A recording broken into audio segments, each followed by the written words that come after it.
Capsule के equations करके पूरा टॉपिक कवर किया था। आज हमारा नया टॉपिक चालू हो रहा है इसका नाम है कैप्सूल्स। ओके, सो कैप्सूल्स के काफी सारे एडवांटेजेस एंड डिसएडवांटेजेस हैं। वन बाय वन हम सबको देखेंगे, लेकिन सबसे पहले करते हैं coming on to the types of capsules. सबसे पहले हम बात करेंगे टाइप्स ऑफ कैप्सूल्स की। दो टाइप के कैप्सूल लास्ट टाइम ही पढ़ा था ना भाई, लास्ट टाइम ही पढ़ा था sir. Hard gelatin capsule and soft gelatin नहीं है 4-5 क्लास में कैप्सूल। 4 क्लास में जाए पर हमें कहा नहीं हार्ड जिलेटिन कैप्सूल्स में शेल अच्छा हाँ गर्व वगैरह ये रफ दो पार्ट्स में डिवाइडेड होता है। शेल इंग्लिश वर्ड है बेटा शेल, जिसका भी मीनिंग होता है इसके अंदर, जैसे मान लीजिए किसी कीड़े के ऊपर कभी जैसे आपने देखे होंगे कि कुछ ऐसे एनिमल्स होते हैं, ऐसे कीड़े होते हैं जिनके ऊपर शेल प्रेजेंट होता है। शेल ये दो भागों में डिवाइडेड होता है। बीच के तरफ में यहाँ पे मटेरियल भरा हुआ रहता है। हार्ड जिलेटिन कैप्सूल में शेल दो पार्ट्स में डिवाइड हो सकता है।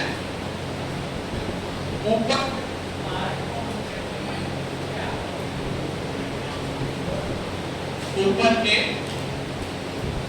पार्ट को हम कहते हैं कैप और नीचे का कहलाता है पॉट।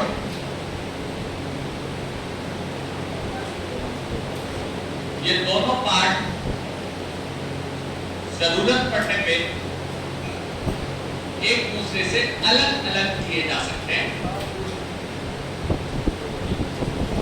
यहां पे देखिए बेटा, आपको बताने के लिए मैं यहाँ पे अपने हाथ में कैप्सूल लेकर के आया हूँ। कैप्सूल बहुत कॉमन है, बीकासूल कैप्सूल कहते हैं। इस बीकासूल कैप्सूल के अंदर दो भाग हैं। इसे आइडेंटिफाई क्लियरली करने के लिए दो अलग अलग कलर से बनाया जाता है।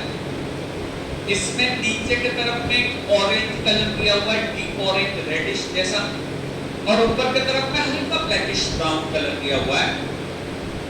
इन कैप्स को वैसे हम कभी खोल के नहीं लेते, लेकिन अगर मुझे पढ़ाना है इसके अंदर क्या प्रेजेंट होता है तो हम इसको ऐसे ओपन कर लेते हैं।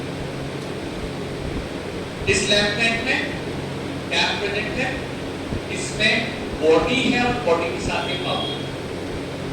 ये पाउडर बीकोसूल नाम की कैप्सूल का है। इसे मैं एक दो बार और ओपन करके बताऊंगा जब तक आवश्यकता पड़ेगी। नीचे बॉडी, ऊपर कैप।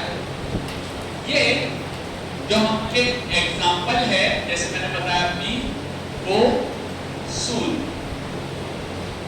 ये कुल मिलाकर के 3 भाग बटा हुआ है। B complex capsules.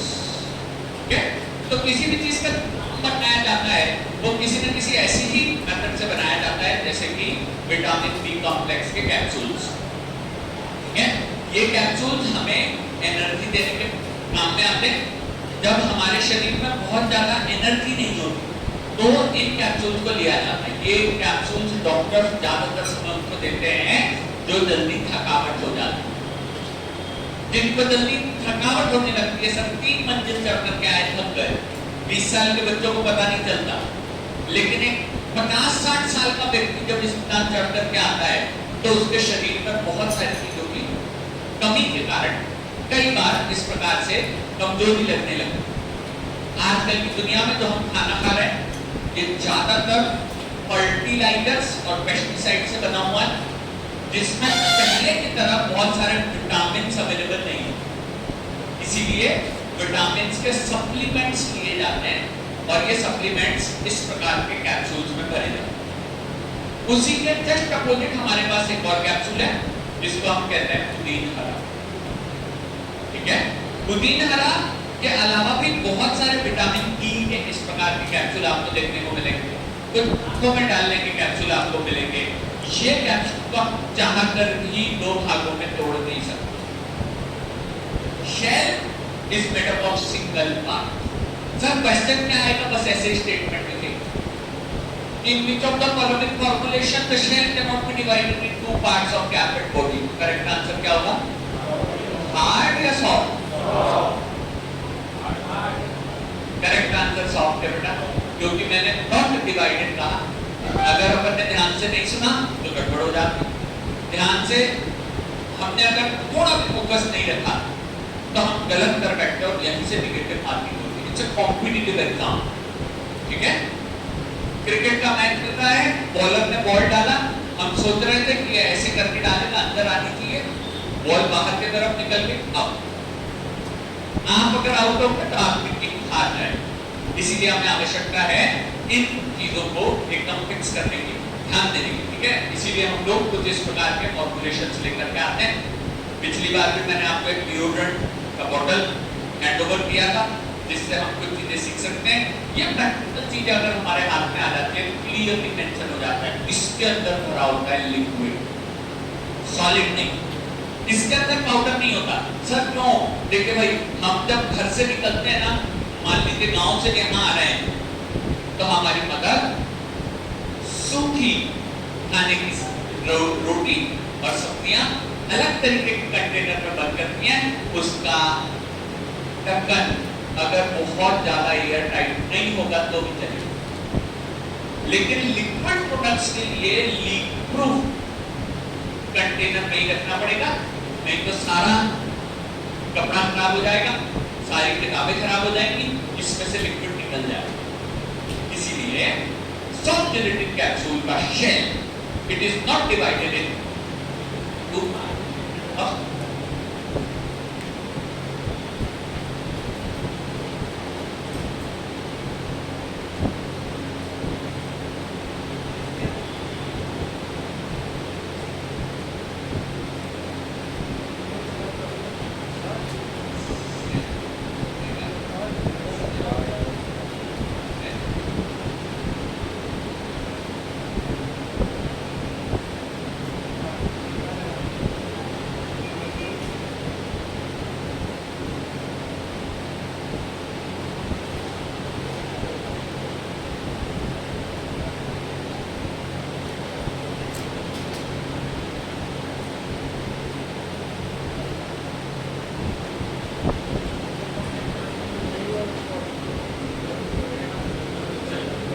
तो ये जो हमारे बेटा हार्ड जेलेटिन और सॉफ्ट जेलेटिन कैप्सूल्स होते हैं, इनके अंदर सिंपल डिफरेंस सबसे बड़ा यही है। इसके अंदर शेल दो भागों में डिवाइडेड है, इसके अंदर शेल सिंगल पार्ट में डिवाइडेड है। यहाँ पे जो इसके अंदर मटेरियल्स होते हैं, मटेरियल इसके अंदर बेटा शेल में नहीं, अंदर भरे जाने वाले प्रोडक्ट के मटेरियल इसके अंदर जनरली सॉलिड प्रोडक्ट भरे जाते हैं, जैसे पाउडर्स, जैसे ग्रेन्यूल्स, जैसे से फॉर एग्जांपल यहाँ पे और भरे जा सकते हैं पैलेट्स, मिनी टैब्स, ये सभी चीजें इसके अंदर भरी जा सकती हैं, जो सारी की सारी सॉलिड नेचर की, ये सभी सॉलिड है। सर एक बात बताओ ना, कि कभी कभार तो हमारी मम्मी सिंपल डब्बे में सब्जी डाल कर ऊपर एक पन्नी लगा करके पैक कर दी, जिससे सर सब्जी गिरती नहीं है। हाँ कभी कभार, लेकिन ऐसा हमेशा नहीं होता। कभी कभार इसके अंदर liquids can also be prepared, very rarely, sometime liquids can be filled, ज्यादा नहीं, कभी कभार इसमें लिक्विड्स भरे जा सकते हैं।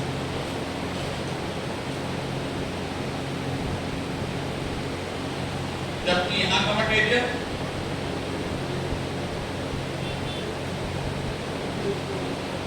Liquids and solids, semi solid जैसे आंखों में डालने की ट्यूब, लगभग आज से साल डेढ़ साल पहले इंडिया में बहुत सारे लोगों को आंखें आई थी और उन आंखों के टाइम पे हमने देखा था कि छोटे छोटे कैप्सूल्स आए, ऊपर से कट करो आंखों में लगा दो। वो कैप्सूल्स क्लोरोफेनिकोल के कैप्सूल्स होते हैं, उसके अंदर सेमी सॉलिड भरा हुआ रहता है। इनके अंदर mostly liquid and semi solids भरे जाते हैं, कभी कभार some time powders are prepared, sometimes powders can be prepared, powders can be filled। ज्यादातर समय तो लिक्विड और सेमी सॉलिड भरे जाते हैं, कभी कभार पाउडर भी भरे जा सकते हैं।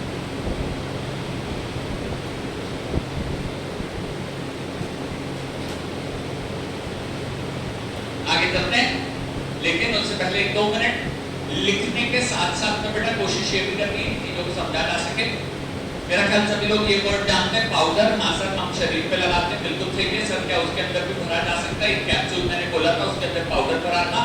एक और वर्ड आता है ग्रेन्यूल्स, सब नाम कॉलेज में बना है, बिल्कुल सही, बहुत बढ़िया।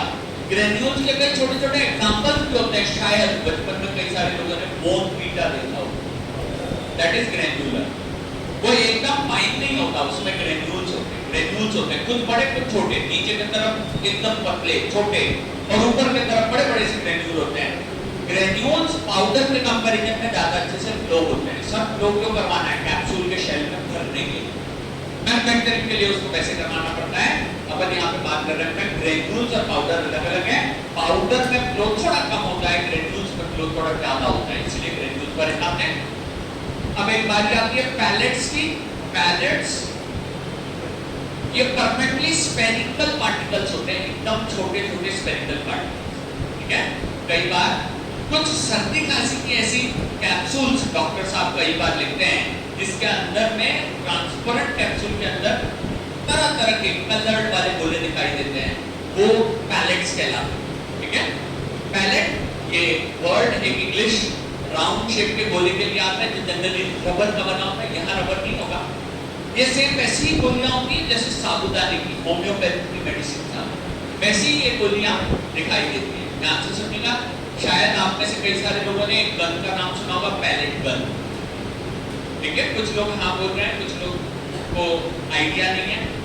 शायद बेटा जहाँ पे इंडिया यही लोग इंडिया की ही मिलिट्री को अगर पत्थरों से मारते हैं तो उनको पनिश भी करना है और ऐसा भी नहीं हो कि किसी की डेथ हो जाए, तो वहां पे असली गोलियों की जगह पैलेट गन चलाया जाता है। वो पैलेट गन रबर की गोलियां होती हैं, लेकिन जब लगती है तो लाल निशान छोड़ जाती है, बहुत अंदर तक घाव करती है, ठीक है। उससे किसी को नुकसान नहीं है, कोई मरेगा नहीं। पैलेट गन क्या है? पैलेट का मतलब होता है छोटी छोटी गोलियां एकदम परफेक्टली स्फेरिकल शेप, जैसे साबुदाने की गोली, जैसे होम्योपैथी की मेडिसिन, जिनको अपन ढक्कन में निकाल करके ले लेते।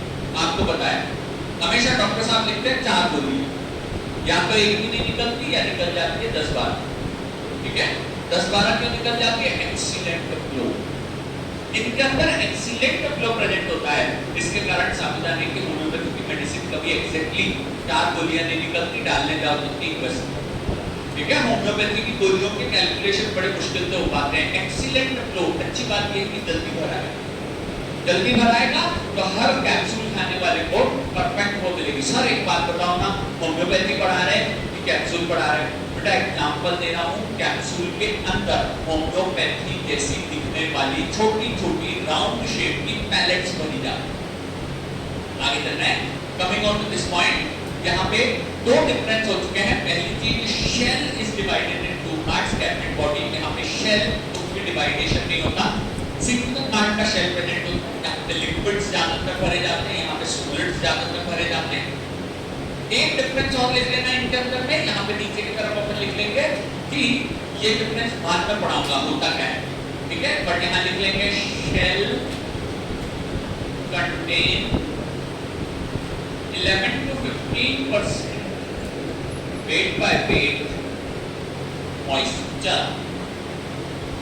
इस शेल के अंदर 15% मॉइस्चर प्रेजेंट होता है, 11 से 15% मॉइस्चर प्रेजेंट होता है। यहाँ पे shell contain 6 to 8% weight by weight of moisture।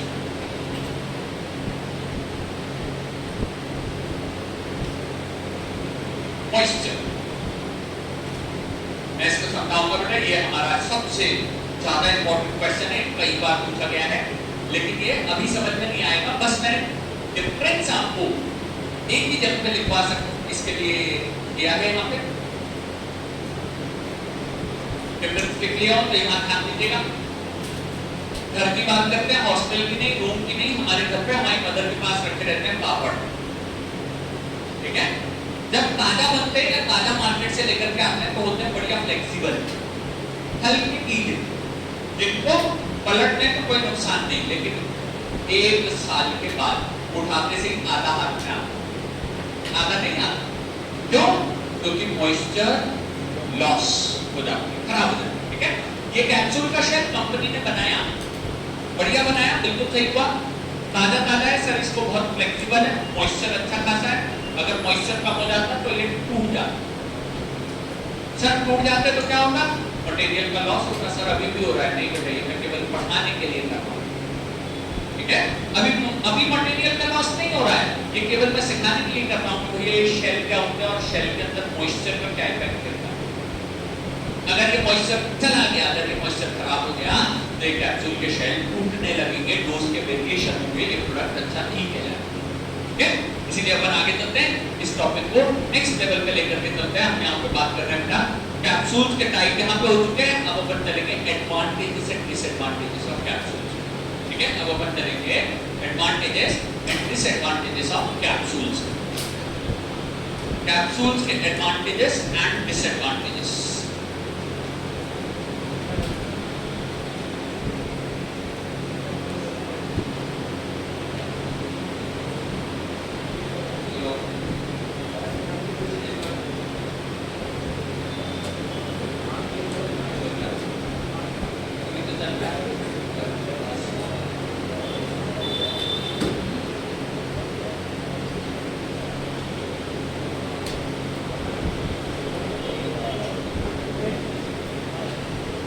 Capsule के बाद बेटा अगला हेडिंग होगा हमारा advantages of capsule.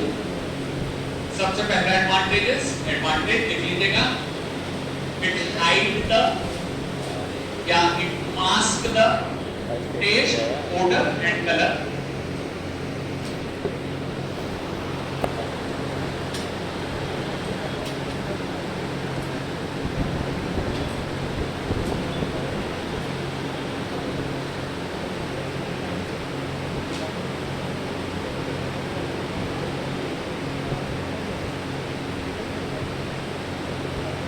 Vitamin B complex काफी खतरनाक हो गए। ये ड्रग अगर हम बिना मास्क किए लिए, ठीक है सर, ये मास्क वर्ड से आजकल थोड़ा सा हम लोग दूर रहना चाहते हैं, बहुत समय हमने मास्क पहना। ये मास्क इस प्रकार की चीजें थी जो हमें बचा करके रखती है, ठीक है। तो हमारी जिस्म को, हमारे शरीर को बुरे टेस्ट से, बुरे कलर से, बुरे ओडर से बचाने का काम करते हैं कैप्सूल्स, ठीक है। कैप्सूल्स से हम प्रोडक्ट को मास्क कर सकते हैं, जिससे बिटरनेस नहीं आती। क्वेश्चन सुनिएगा, बहुत सिंपल क्वेश्चन है, क्या कोई बच्चा ऐसा अप्रोच बता सकता है जिससे हम टैबलेट के द्वारा भी टेस्ट मास्क कर सके? ऐसा कोई ऑप्शन कि कोई कड़वी टैबलेट है उसको टेस्ट मास्किंग कर सके? बढ़िया, सही बात है सर, कोटिंग कर दो। लेकिन कोटिंग करने में हमारी कंपनी को डबल मेहनत करती है। 2 स्टेप्स, पहले टैबलेट बनाओ फिर कोटिंग करो। यहाँ ऐसा नहीं है, यहाँ शेल लो, शेल के अंदर प्रोडक्ट डालो और मटेरियल तैयार, एकदम रेडी, ठीक है। आगे चलते हैं, यहाँ पे एडवांटेजेस ऑफ कैप्सूल के अंदर पहली चीज तो हमने इन सब चीजों को मास्क कर दिया। दूसरे नंबर के एडवांटेज की बात करते हैं, it is for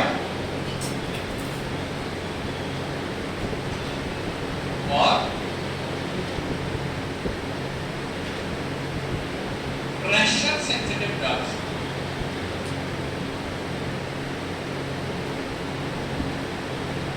It is preferred for pressure sensitive drugs. Pressure sensitive drugs. चलते हैं आगे, sensitive, ये वर्ड इंग्लिश का बहुत ही कॉमन वर्ड है। हम अपने कई सारे फ्रेंड्स को कहते हैं कि हाँ यार वो बड़ा सेंसिटिव है, उसको कुछ भी बोलने से पहले थोड़ा सोचना चाहिए, ठीक है, नहीं तो वो रोने बैठ जाता है। ज्यादा ही कुछ सेंसिटिव बनता है तो यहाँ देखिएगा कई सारी चीजें ऐसी होती है जो तापमान में खराब हो जाती है, फट जाती है, बेकार हो जाती है, ठीक है। जैसे सुनिएगा इंसुलिन के इंजेक्शंस, इंसुलिन के इंजेक्शंस हमेशा कहाँ रखने पड़ते हैं, फ्रिज में। ऐसे ही रेबिस के इंजेक्शन भी, और इसी प्रकार से कई सारे जिनको अपन टिटनेस के इंजेक्शन कहते हैं वो। तो वो चीजें जो तापमान में खराब हो जाती है उनको कहते हैं टेम्परेचर सेंसिटिव। लेकिन यहाँ पे क्या लिखा हुआ है पढ़ेंगे, जो प्रेशर के प्रेजेंस में डूब जाते हैं उनको कहा जाता है प्रेशर सेंसिटिव, ठीक है। पिछले टॉपिक में जिसको अपन एरोसोल कहते थे उसके अंदर मैंने प्रेशर को आपके साथ काफी सारा डिस्कस किया है, और हम ये जानते हैं कि ग्रेफाइट फिर प्रेशर पड़ने के बाद वो डायमंड में कन्वर्ट हो जाते हैं। ऐसी चीजें जो प्रेशर पर टूट जाती हैं उनको टैबलेट नहीं बनाते, उनको कैप्सूल में भरते हैं, क्योंकि टैबलेट बनाने के लिए क्या पड़ेगा, प्रेशर, और हो सकता है वो खराब हो जाए। इसके लिए हम वहां पे टैबलेट नहीं बना करके उसको काय में फिल कर देते हैं, कैप्सूल्स में फिल कर देते हैं, ठीक है। ये प्रोडक्ट तीसरे नंबर पे अपन एडवांटेज लिखते हैं, सिंगल यूनिट डोसेज फॉर्म है, सिंगल यूनिट डोसेज फॉर्म है। इसके कारण यहाँ पे यूनिफॉर्मिटी और डोज हमें देखने को मिलती है। डोज हमेशा सही मात्रा में जाता है पेशेंट के शरीर में। Uniformity of dose, uniformity of dose, जैसे मान लीजिए बेटा कि अगर हम किसी एक पर्टिकुलर डोज की बात कर रहे हैं, टैबलेट 500 mg, 650 mg, किसी भी तरीके का हमने टैबलेट लिया, ज्यादातर समय उसमें कोई वेरिएशन नहीं होगा। लेकिन देखो अगर हमें पाउडर लेने को कहा जाए तो कभी हमारी चम्मच ज्यादा भरा जाती है, कभी कम भरा जाती है ना। कभी कभार लिक्विड प्रोडक्ट्स की बात करते हैं तो लिक्विड प्रोडक्ट्स में भी यहाँ से ढक्कन से लिया बात अलग है, प्लास्टिक के ढक्कन आते हैं आजकल, अगर चम्मच से लिया तो वेरिएशन बहुत, ठीक है। केवल हमारे लिए नहीं, कई और भी सारे एग्जांपल्स हैं। जैसे कई सारी मदर्स होती हैं इलिटरेट, हमारे इंडिया की गवर्नमेंट की डिसएडवांटेज है, छोटे गांवों में बच्चियों को पढ़ाया नहीं जाता, और डॉक्टर साहब लिख देते हैं कि आधा आधा अपन सुबह शाम अपने बच्चे को दवाई पिलाओ। और अगर वो मदर इलिटरेट है तो कभी भी कंफ्यूजन हो सकता है, ठीक है। चाय की चम्मच के बजाय अगर उसने दाल परोसने की चम्मच से अगर दवाई पिला दी बच्चे को तो समस्या हो जाएगी, है ना। उसको कहते हैं डोज के वेरिएशन, डोज के वेरिएशन।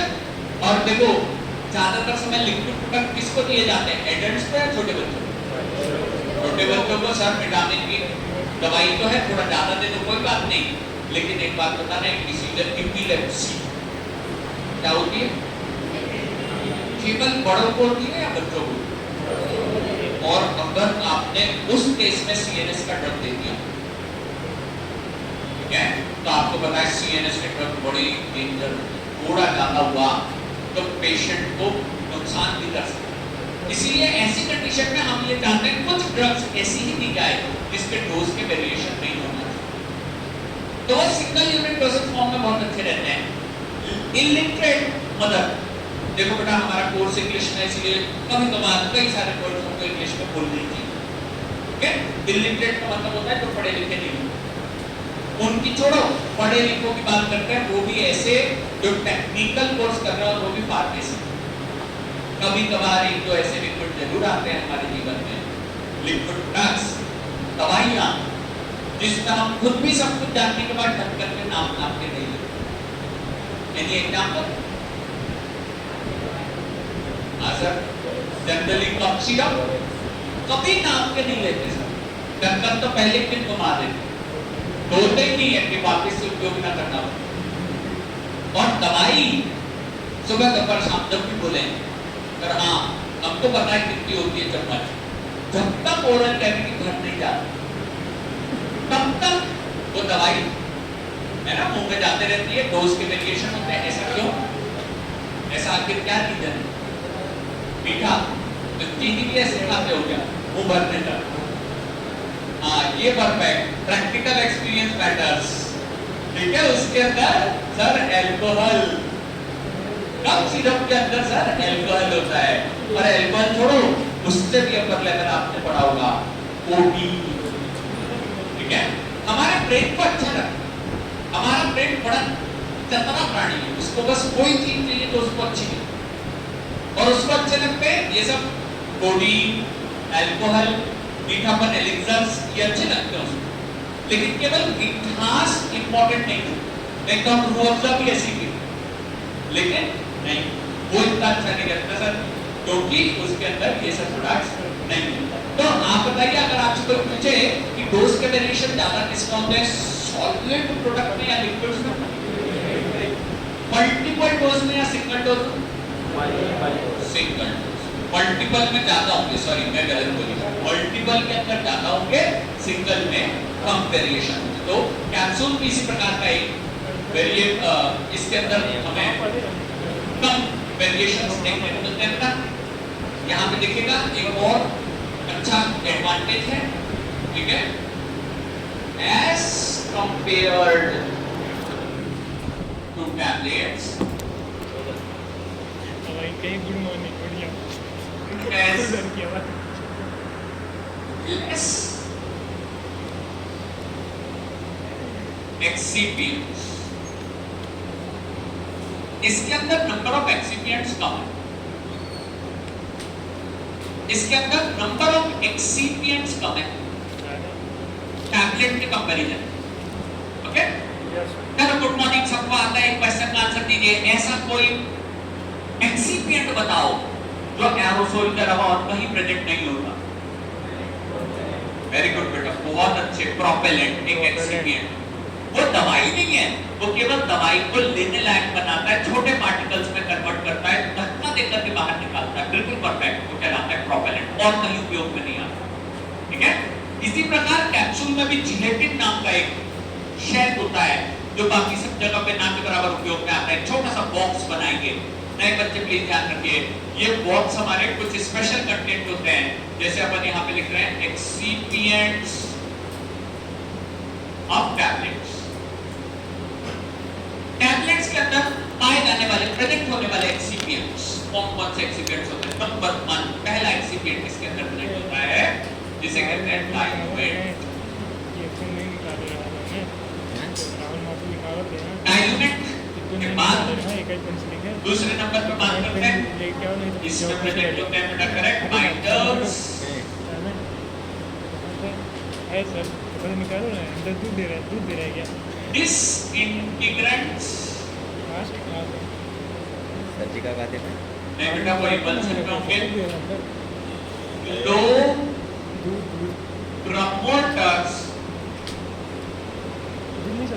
एंड नंबर 5, अच्छा बेटा उन्हीं को फ्लो प्रमोटर कहते हैं, वो भी वही है, ऑर्गेनो लैक्टिक एजेंट्स,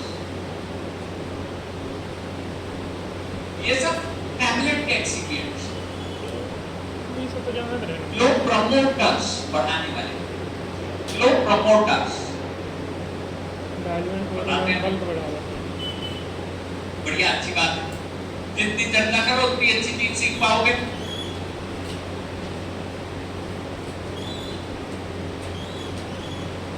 एक बार फिर से बोलना बेटा, आपने क्या कहा? डिसइंटीग्रेट हो जाएगा जल्दी से।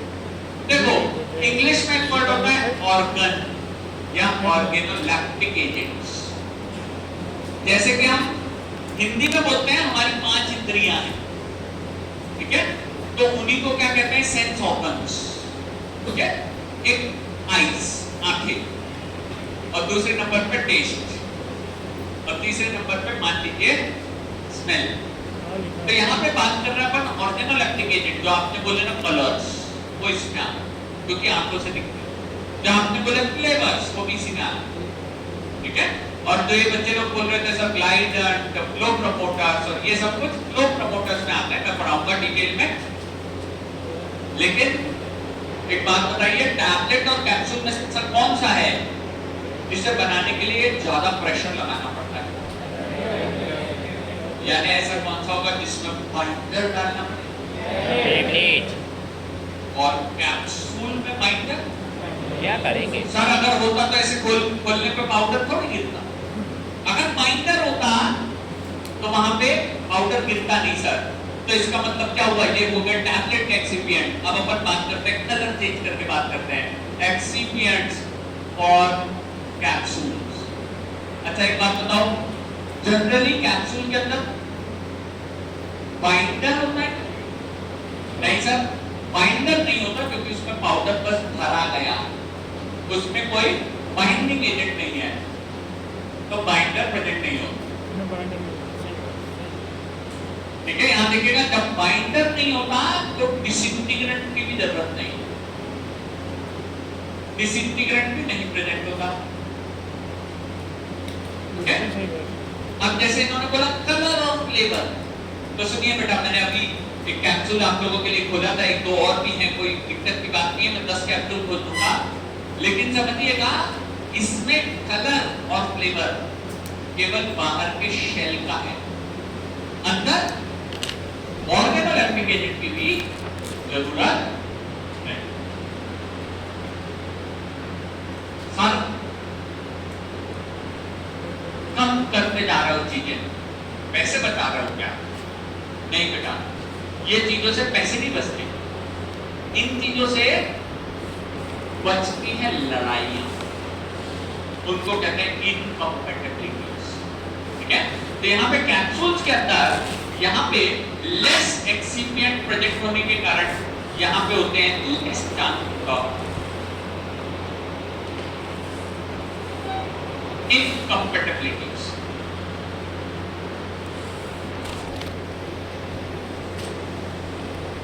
less chances of incompatibilities, less chances of incompatibilities, less chances of incompatibilities,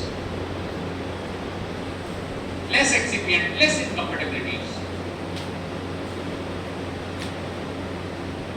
sir इनका मीनिंग बता दो ना, बस 2 मिनट को लिख लो फटाक से, और कॉपी पेन बस 1 मिनट के लिए नीचे रख दो, तुरंत समझा देता हूं क्या मीनिंग होता है इसका। चलिए पहले यहां देखिएगा, एक और टुकड़ी है डाइल्यूएंट से रिलेटेड।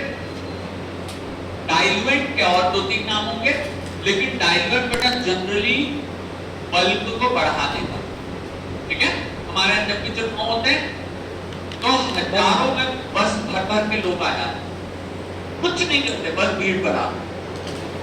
ठीक है, उनको कोई लेना देना नहीं है, बस हाँ सर आज के दिन के पैसे मिल जाएंगे, हम लोग भीड़ बढ़ाने चले आते। डाइल्यूएंट का मतलब होता है भीड़ बढ़ाना। डाइल्यूएंट का एक एग्जांपल समझिए, बहुत ही आसान है। अपने हॉस्टल के बनने वाली सब्जी में पड़ने वाला पानी। सही है सर, जिस चीज में चाहो बस लास्ट में पानी डाल दे, और सब्जी जो शायद 4 लोगों के लिए बनी थी वो 8 के लिए कर दे। बल्क बढ़ाने में काम करता हूं सर। कभी कभार हम लोग लड़ पड़ते हैं तो पानी छोड़ करके आलू डालते, राइट? चाहे कोई सी भी सब्जी बने, एक चीज उसमें कॉमन है, आलू। ठीक है, हाँ सर हमारे हॉस्टल में पनीर की सब्जी बनती है, एक पनीर और बाकी सारे उसी शेप के। सच में सेम दिखता है पनीर जैसा व्हाइट, ओके, और वैसे ही कट कर देते हैं जैसे बच्चों को लगना चाहिए वाह कितने पनीर डाल। ये डाइल्यूएंट कहलाते हैं। ये डाइल्यूएंट का काम होता है डोज को बढ़ाना। ठीक है, बहुत सारी दवाइयों के डोज होते हैं 1 mg से भी कम, जबकि अगर हम उसका डोज कम लेते हैं तो हमको उसको करना पड़ता है, और इंक्रीज करने के लिए हमको मिलाना पड़ता है उसके साथ में। ऊपर नंबर 1 पे क्या लिखा है देखिए, डाइल्यूएंट। ठीक है, ये डाइल्यूएंट जानबूझ करके डाले जाते हैं। डाइल्यूएंट के और भी कई सारे एग्जांपल होंगे, जैसे हमारे कॉलेज के फंक्शन में उसको कहा जाता है पिलर्स। हमारे क्लास का वो मित्र जिसको बहुत सारी शायरी पढ़ने की आदत, ठीक है, कुछ भी हुआ, मेहमान आने में बहुत समय है, एक काम करो इसको खड़ा कर। ठीक है, बच्चे भी वाह करके खूब मजे लेंगे, और वो दोस्त भी मोबाइल में से शायरी पढ़ता चला जाएगा, पढ़ता चला जाएगा। ये कहलाते हैं डाइल्यूएंट, बल्क बढ़ाते। ठीक है, आधे घंटे का प्रोग्राम था, उसको कैसे खींचे सब 1.5 घंटे तक। उड़ा दी। तो बल्क बढ़ाने के लिए इन चीजों का उपयोग किया जाता है। ये कहलाते हैं डाइल्यूएंट और ये कैप्सूल में डलते हैं। ठीक है, फिर फ्लो प्रमोटर्स कैप्सूल हाथ से नहीं भरे जाते बेटा, इसमें भी पाउडर ऊपर से गिरता है, फ्लो होना जरूरी है। अगर फ्लो नहीं होगा तो किसी कैप्सूल में ज्यादा चला जाएगा, किसी में बिल्कुल कम जाएगा, यानी डोज के वेरिएशन हो जाएंगे। इसीलिए कैप्सूल के अंदर ये दो प्रकार के हमारे एक्सीपिएंट डलते हैं। हम अंदर की बात कर रहे हैं बेटा, शेल की बात नहीं कर रहे। शेल अलग है और मटेरियल ड्रग अलग है, ड्रग अंदर की तरफ पड़ता है। डाइल्यूएंट एंड फ्लो प्रमोटर वहां पे डलते हैं। अगर ये चीज समझ में आ चुकी हो तो ये वाला चैप्टर कंप्लीट हो चुका है। यहाँ बात करते हैं इनकम्पेटिबिलिटीज की। सर ये इनकम्पेटिबिलिटीज क्या होती है? हमारे घरों पे हमको हमारी मदर्स ज्यादातर समय हाउस मेकर्स होती हैं, पूरा घर चलाती हैं, कहीं काम करने नहीं जाती, तो पूरा दिन काम करके जब थक जाती है तो शाम को मस्त बैठ के टीवी देखती है। जो सीरियल वो देखती हैं, उन सीरियल के घरों में जितनी सासें और जितनी बहुएं आपस में रहती है और हर सीरियल में एक ही चीज चलते रहती है, उनके बीच में झगड़ा, इनकम्पेटिबिलिटी। ठीक है, इसने ऐसा क्यों कर दिया, उन्होंने ऐसा क्यों कह दिया, इस प्रकार कैसा हुआ। तो जितने सीरियल को बढ़ा करके जितनी फाइटिंग चलती है वो कहलाती है इनकम्पेटिबिलिटी। हाँ सर, हम लोग कई सारी टैबलेट लेते हैं, उसमें एक से ज्यादा दवाई होती है।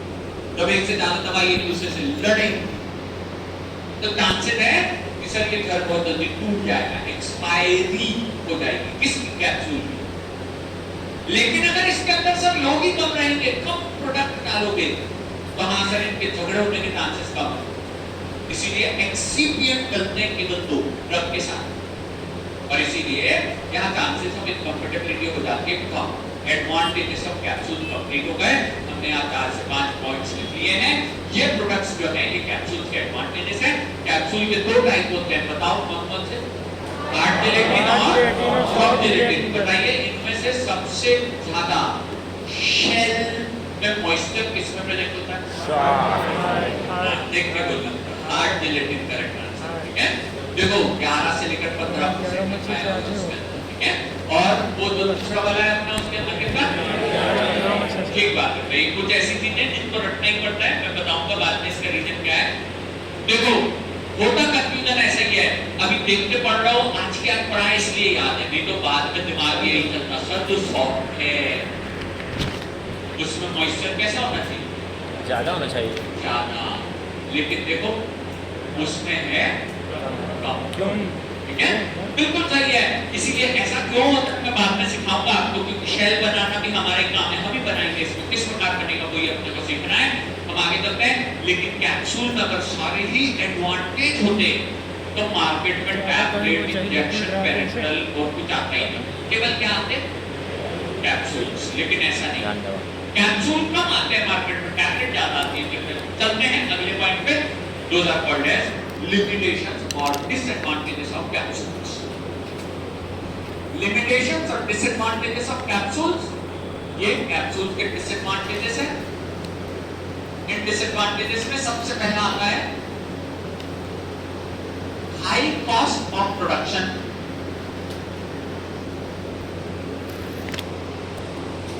high cost डिसएडवांटेज है ना।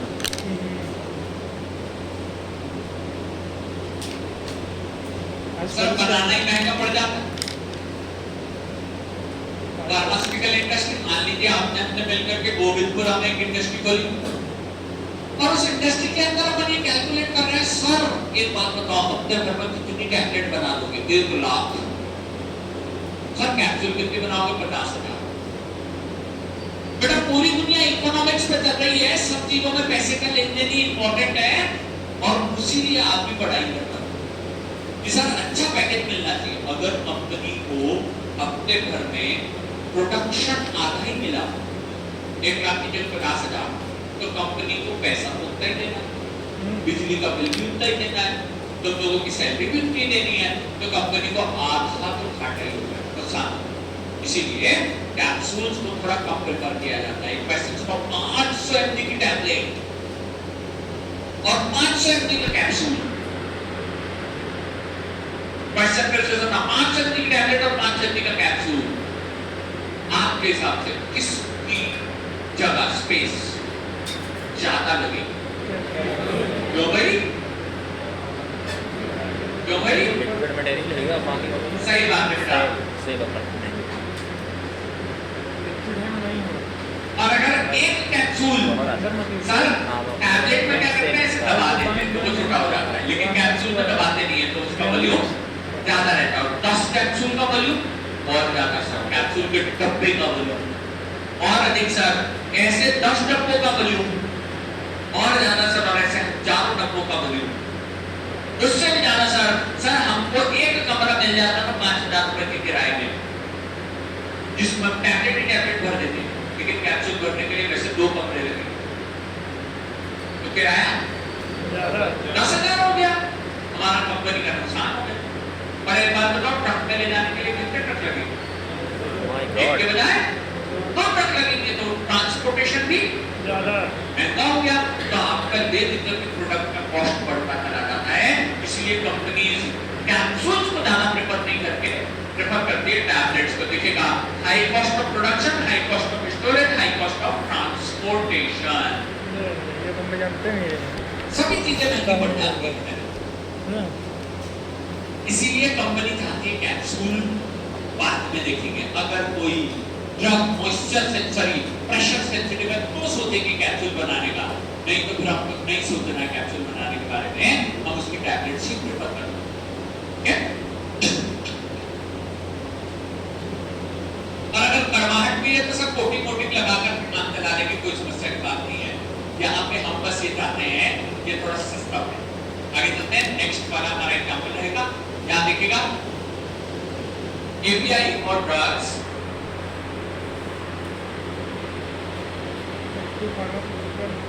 with high water solubility cannot be filled in capsules. Highly water soluble drugs capsules के अंदर नहीं भरे जा सकते।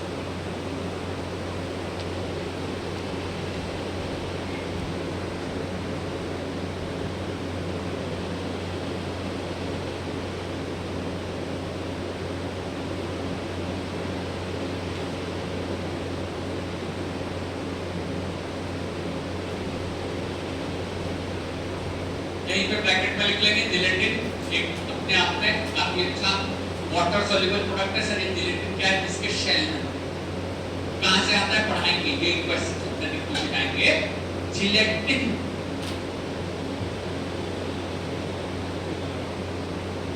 Gelatin is more water soluble product. Gelatin अपने आप में काफी वाटर सॉल्युबल प्रोडक्ट है, जो वाटर सॉल्युबल के अंदर नहीं भरे जा सकते, उनका एग्जांपल लिख लेंगे।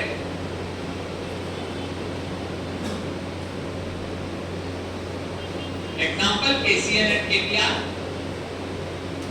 फिर से बता दूंगा, प्लीज डोंट वरी, बस थोड़ा सा एग्जांपल लिख लो। KCl एंड KPR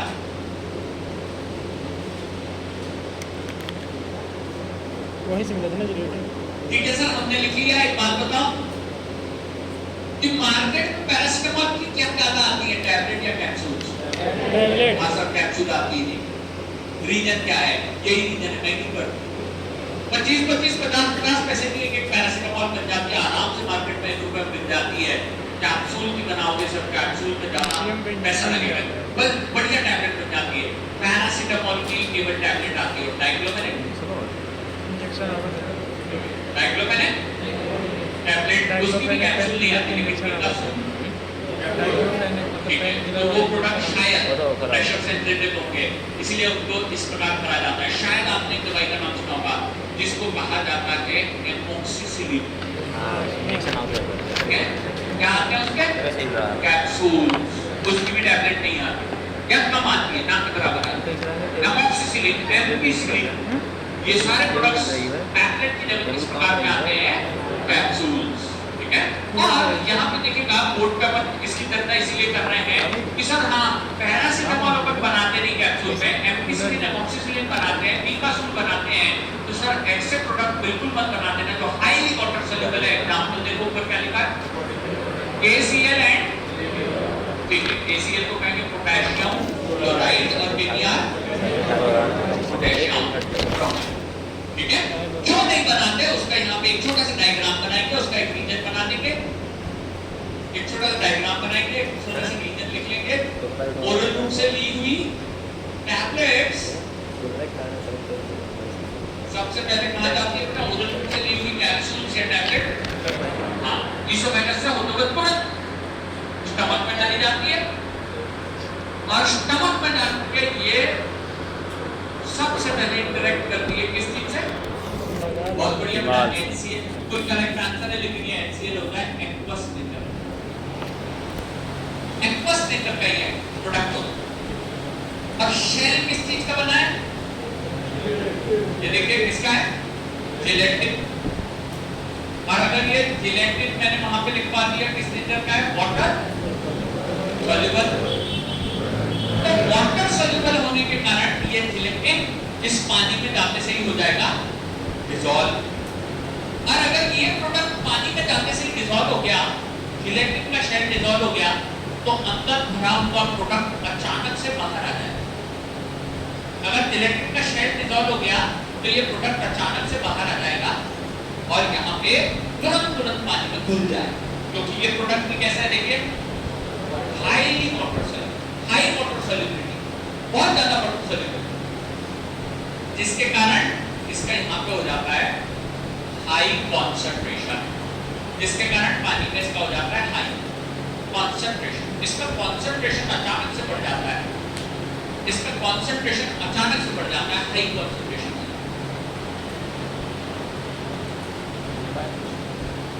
यहाँ से चालू होती है समस्या और आपका एक टेस्ट छोटा सा। जल्दी से बेटा इस कॉपी की सबसे आखिरी लाइन में आ जाओ। और मुझे पता है बहुत सारे बच्चे आजकल सोच कर भी बैठते हैं कि सर हमें कुछ नहीं लिखना है, हमारे नोट सुंदर बनने चाहिए। सुंदरता से कुछ नहीं होता बेटा, आपको आना चाहिए, लॉजिक्स आंसर आना चाहिए। सबसे नीचे की लाइन पे लिख देना examples of emetic agents, emetic agents, examples of emetic agents, इमैटिक।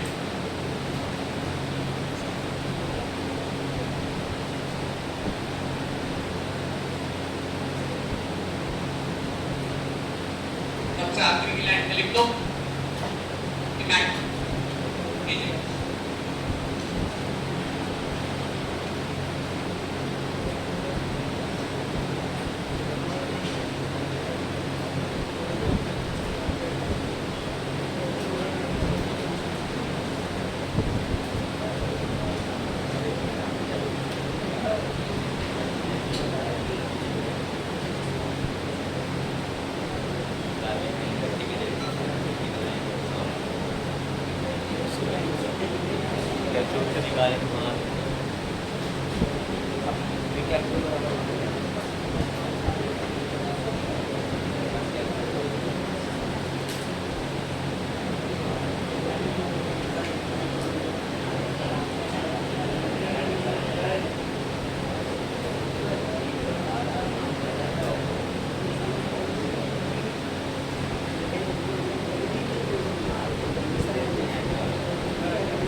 Junior batch के बच्चे, एक या दो सीनियर बैच के भी बैठे हैं, उनको छोड़ करके जूनियर बैच वाले कोई बता रहा एग्जांपल इमैटिक एजेंट क्या बेटा? बैठ करके बात कर, क्लास में खड़ा होना बिल्कुल जरूरी नहीं है, लेकिन बहुत अच्छा प्रयास है बेटा, बहुत अच्छा प्रयास है, लेकिन इसमें एक छोटी सी गलती है जिससे पूरी चीजें बदल गई। आप बता रहे हो एंटी, आप क्या बता रहे हो? इमैटिक का मतलब क्या?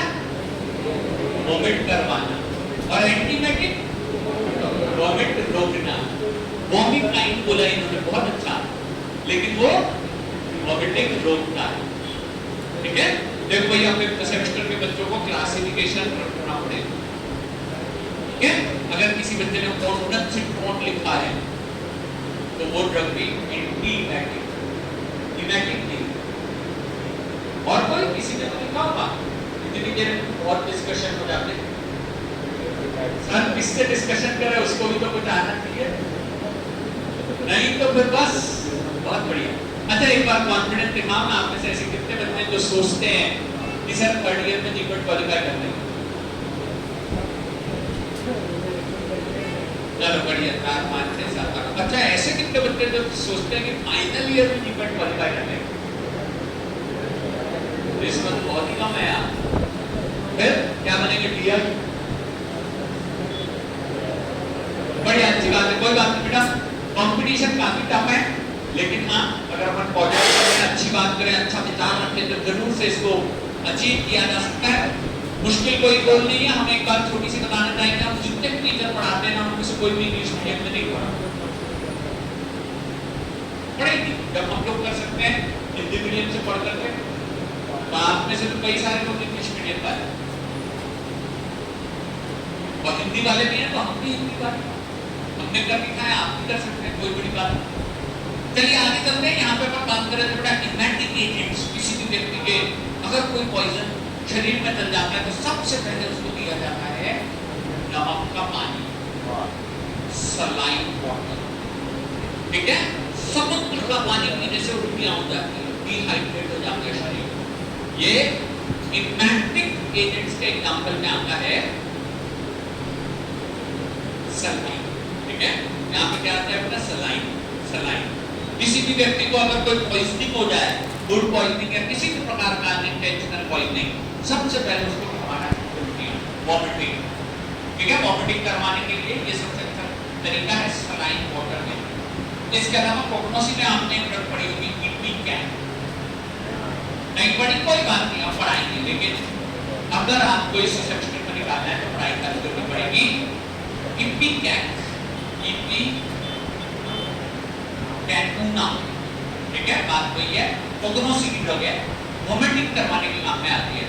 इपिकैन, इपिकोना, ये प्रोडक्ट्स एमेटिक्स हैं, एंटीमेटिक नहीं है। ये प्रोडक्ट्स इमेटिक एजेंट्स कहलाते हैं। ये प्रोडक्ट्स वॉमिटिंग करवाने के काम में आते हैं। इपिकैटूना हटा देते हैं। सर हम तो क्या पढ़ा रहे भैया, मेडिसिन में सबसे ज्यादा जरूरी चीज है, ये कोई पेशेंट आ गया इमरजेंसी, सर इसमें कुछ खा लिया, ठीक है, पता नहीं किस चीज से डिप्रेस कर क्या परेशानी थी, इसमें कुछ खा लिया, इसको बचाओ। कैसे बताओगे? थियरी में जो प्रोडक्ट खाया है उसको बाहर निकालो। सर कैसे निकालोगे? इमेटिक करा, कुछ नहीं, नमक का पानी मिला। और नमक का पानी, नमक यानी सलाइन यानी क्या, NaCl, याद रखना है, इसका मतलब क्या है? क्या है ये? NaCl का भाई। ये दोनों उल्टियां करवा देते हैं, इसीलिए ये अपना प्रोडक्ट वहां नहीं हो सकता। क्यों उल्टियां करवा देते हैं? यहाँ देखिए कॉन्सेंट्रेशन कैसी हो जाती है, हाई कॉन्सेंट्रेशन। और एक बात बताओ, HCl से बचाने के लिए हमारे पेट में कौन सी लेयर है? वेरी गुड, सबका आता है, बढ़िया, म्यूकस लेयर। तो इस म्यूकस लेयर से देखना बेटा, हमारे ब्रेन में सिग्नल जाते हैं। हमारे ब्रेन में क्या सिग्नल जाते हैं कि इसको कोई इरिटेट करना, इरिटेट करना है तो क्या उपाय?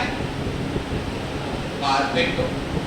हमारे बहुत सारे मित्र हैं, हमारे रूम पे आ जाते हैं और चालू कर देते हैं हमको इरिटेट करना।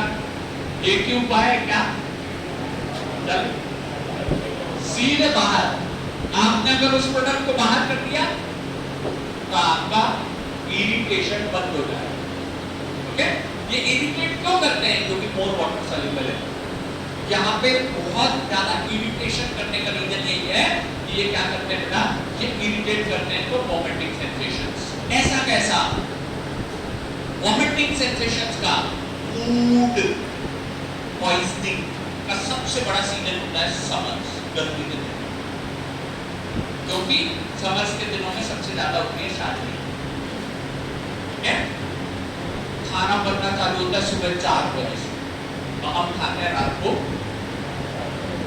8, 9, 10, 11। और गर्मी के दिनों में इतना बासी खाना, यानी क्या हो जाए, पॉइजनिंग। सबसे ज्यादा वॉमिटिंग, लूज मोशंस केवल तभी लगते हैं जब हम कोई इस प्रकार का बासी खाना। रीजन क्या है? ये इरिटेशन, वो प्रोडक्ट जाकर के इरिटेट करता है। अगर जिलेटिन का शेल यहाँ पे डिस्ट्रॉय हुआ तो इसमें से highly water soluble product HCl के निकल जाएंगे और निकल करके कर सकते हैं इरिटेशन। ठीक है? इसके कारण इन प्रोडक्ट्स को कैप्सूल्स में नहीं भरा जाता। ठीक है? जैसे KCl, वैसे उसका भाई कौन है? KBr। ठीक है? KCl, KBr, NaCl सब भाई भाई। एक क्वेश्चन सुनिए, मुझे पता नहीं है, देख करके बताना। एक फॉर्मूला लिख रहा हूं, C6H12O6। ये कौन है? ये कौन है? ये हमारे शरीर में ऑक्सीडाइज होने के बाद 36 ATP और साथ में क्या देता है? Carbon dioxide water. ठीक है? कार्बन डाइऑक्साइड अपन बाहर निकाल देते हैं, वाटर यूरिन के थ्रू निकाल देते हैं, स्वेट के थ्रू निकाल देते हैं, सब चीजें बाहर निकल जाती हैं। ओके? ग्लूकोज हम दिन भर रोज खाते हैं, हमारे ब्लड में ग्लूकोज प्रेजेंट होता है। एक क्वेश्चन है बड़ा मस्त चैलेंजिंग, क्या ग्लूकोज एक ड्रग है?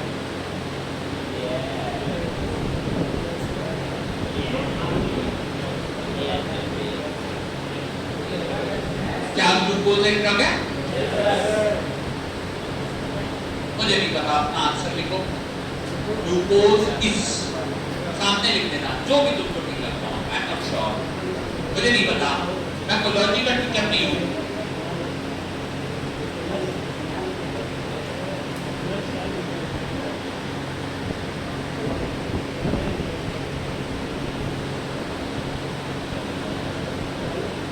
लेकिन हाँ बेटा ये बताता हूँ, काफी सारे लोग जानते हैं, कुछ नहीं भी जानते हैं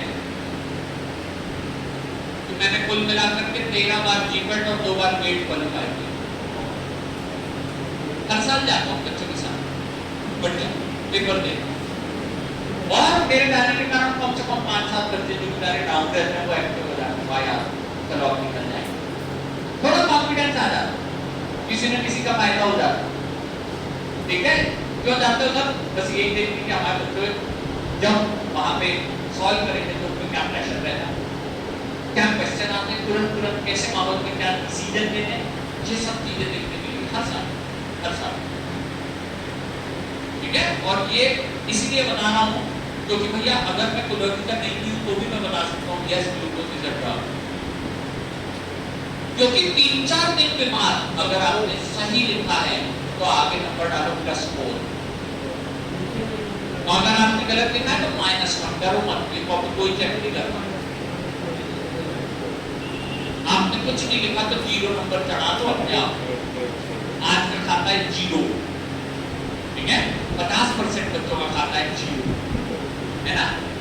लेकिन सर ये ग्लूकोज ड्रग कैसे हुआ? जब कमजोरी होती है तो डॉक्टर क्या कराते, और ग्लूकोज का क्या? इंजेक्शन बॉटल, इतना बड़ा लार्ज वॉल्यूम पेरेंटल, और वो कहाँ मिलता है? किराना दुकान पे। तो मेडिकल पे मिलने वाली चीजें क्या होती है? बिल्कुल ठीक है बेटा, और बीमारी का नाम है हाइपोग्लाइसेमिया। बीमारी का नाम क्या है? जब ब्लड में शुगर लेवल की कमी हो जाती है तब ये चढ़ाया जाता है। सर बीमार के वायरल हो गया, 3 दिन से लगातार रूम में पड़े थे, बंद कर दो, उठ ही नहीं रहते, उठेंगे नहीं तो खाएंगे ना। सर 24 घंटे सो रहे थे बस, और कुछ नहीं। तो ऐसी स्थिति में जब 2-3 दिन बाद बाजू का मित्र आया तो बोले भाई अब तो उठ जाए यार, 3 दिन हो गए, चल मेरे को डॉक्टर को दिखा लाता हूँ। डॉक्टर साहब के पास जाते से बोला जाता है भैया सबसे पहले एक काम करना पड़ेगा, एक बॉटल चढ़ा, उसके बाद पेट में कुछ ताकत आएगी, कुछ जान आएगी। जब 3 दिन बिना खाए हमारा शरीर वायरस से लड़ रहा होता है तो शुगर लेवल अचानक कम हो जाता है। तो एक ही तरीका है ग्लूकोज चढ़ा देने का। ग्लूकोज एक ड्रग है, ठीक है, ग्लूकोज एक ड्रग है। अगला क्वेश्चन, क्या KCl KBr ड्रग्स है? क्या KCl KBr ड्रग्स है?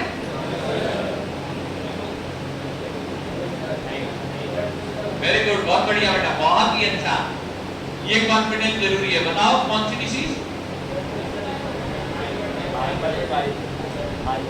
नहीं बेटा, यहाँ थोड़ा गड़बड़ है। कॉन्फिडेंस दिखाओ, गलत हो तो हम सही करने के लिए है ना।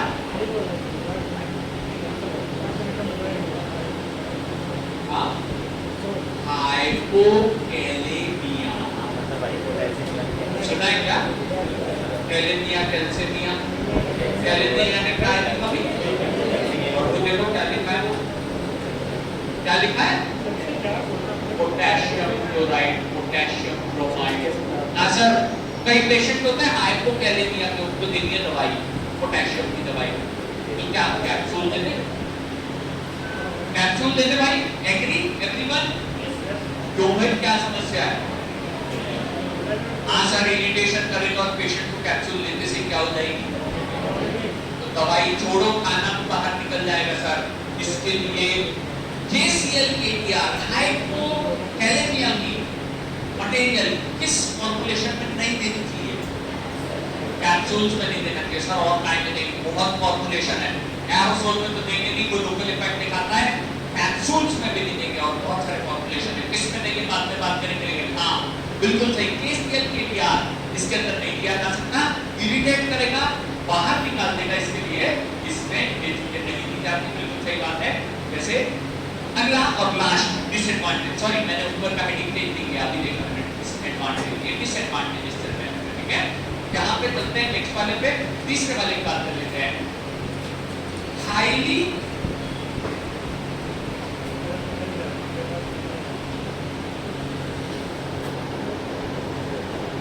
delinquescent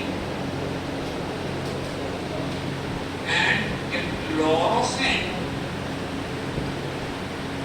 materials cannot be filled in capsules. Highly fluorescent delinquescent materials cannot be filled in capsules. Disadvantages complete हो चुके हैं यहाँ पे, मतलब कोई डिसएडवांटेज नहीं है, क्योंकि दो नए वर्ड आ गए सर, डेलिक्वेसेंट एंड फ्लॉरेसेंट, बिल्कुल बढ़िया। इनसे कंपटीशन डिसाइड होता है, और ये चीजें में आपकी है वही लोग अच्छी रैंक निकाल पाते हैं। पर काय में किसी भी एग्जाम की बात करूँ, सिलेबस सेम रहता है, टॉपिक सेम आते हैं, हर एग्जाम में टैबलेट, कैप्सूल, पेरिनेट्रल, एरोसोल को आए ले आए, ठीक है, क्योंकि फार्मास्यूटिक्स का मेजर पोर्शन यहीं से कवर होता है। सर ये क्या होता है, यहाँ पे बोर्ड पे वापस से बॉक्स बना लेंगे, अपने मटेरियल के अंदर एक बॉक्स बना लेंगे। Nature of materials, nature of materials number 1,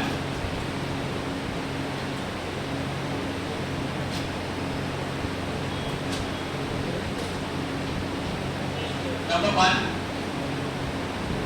hygroscopic materials. Hygroscopic materials.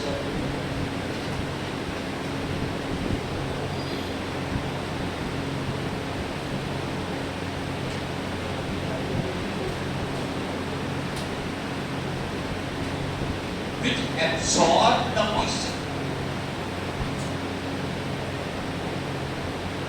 तो मॉइस्चर को एब्जॉर्ब कर लेते हैं, वो कहलाते हैं हाइग्रोस्कोपिक मटेरियल।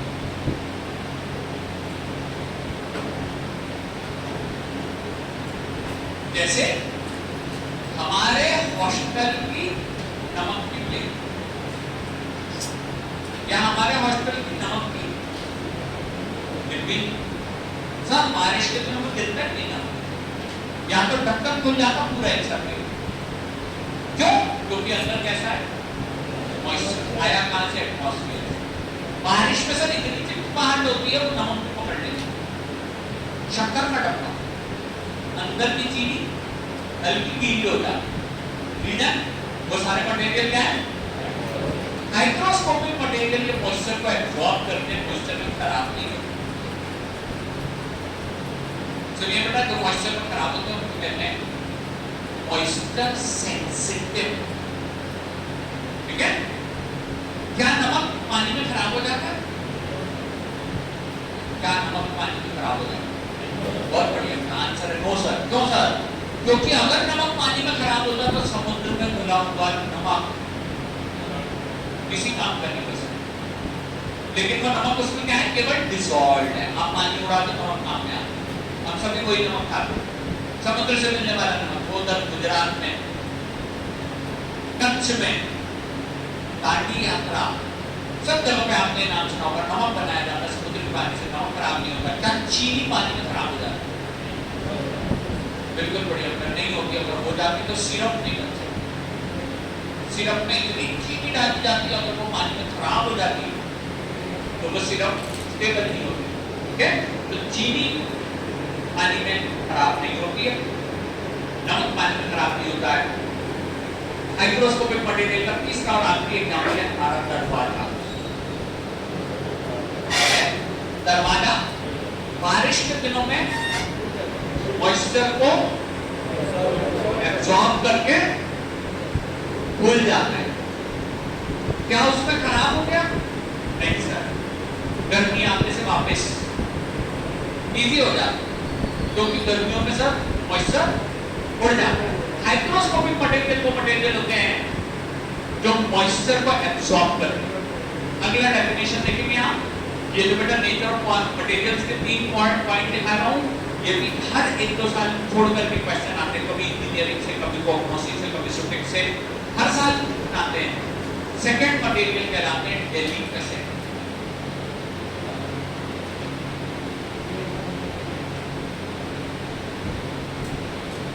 डेलिकेसेंट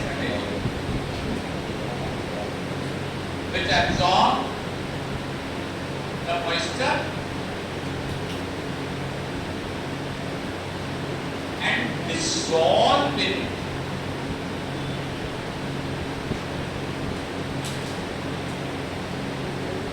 जो मॉइस्चर को एब्सॉर्ब करते हैं और उसी में घुल जाते हैं, डिसॉल्व हो जाते हैं, डिसॉल्व। डेलिकेसेंट। ठीक है, बढ़िया बेटा, मुझे ऐसा लगता है कम से कम 70-80% बच्चे तो होंगे जिन्होंने इसके एग्जाम्पल में NaCl और शुगर लिख लिया हो। सेलुलोज भी लिख सकते हैं, लेकिन अगर इसका मतलब ये नहीं बोर्ड पे नहीं लिखा तो लिखना नहीं, मैंने समझाया है, तो आपको लिख लेना चाहिए मौका देने से। डेलिकेसेंट मटेरियल उसी में खुल जाता है। बहुत बढ़िया इसका एग्जाम्पल है,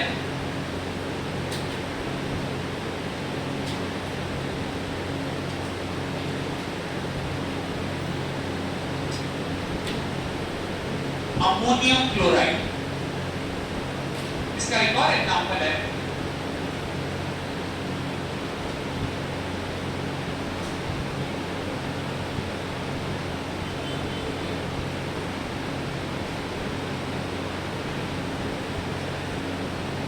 क्वेश्चन में ये तो सर हाँ नीचे वाला प्रोडक्ट हमने कई बार लैब के अंदर यूज किया है, इसको कहते हैं NaOH। हाँ सर, हम कई बार जब लेकर के जाते हैं ना वेइंग करते हैं और आखिरी का डब्बा बचाओ तो उसके अंदर हमेशा क्या मिलता है? लिक्विड। NaOH कैसे फ्लेक्स होती है ऐसे छोटे छोटे, लेकिन फ्लेक्स के अलावा नीचे की तरफ हमेशा क्या मिलता है? लिक्विड। रीजन क्या है? तो किस नेचर का मटेरियल है? मॉइस्चर में ही घुल जाता है, इतना सॉल्युबल है कितने से पानी के अंदर डिसॉल्व हो जाता है और वो फटाफट वहां पे सॉल्यूशन बनाने लगता है, लेकिन आते हमारे डेलिकेसेंट मटेरियल। ठीक है, लास्ट वाले एग्जांपल की बात करते हैं, तीसरा और आखिरी एग्जांपल जिसे कहा जाता है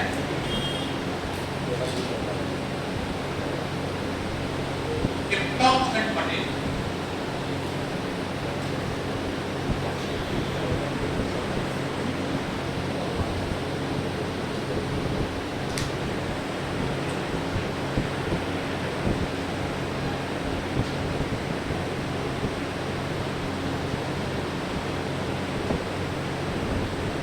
Definition लिखेंगे, which uses the water of crystallization, which uses the water of crystallization।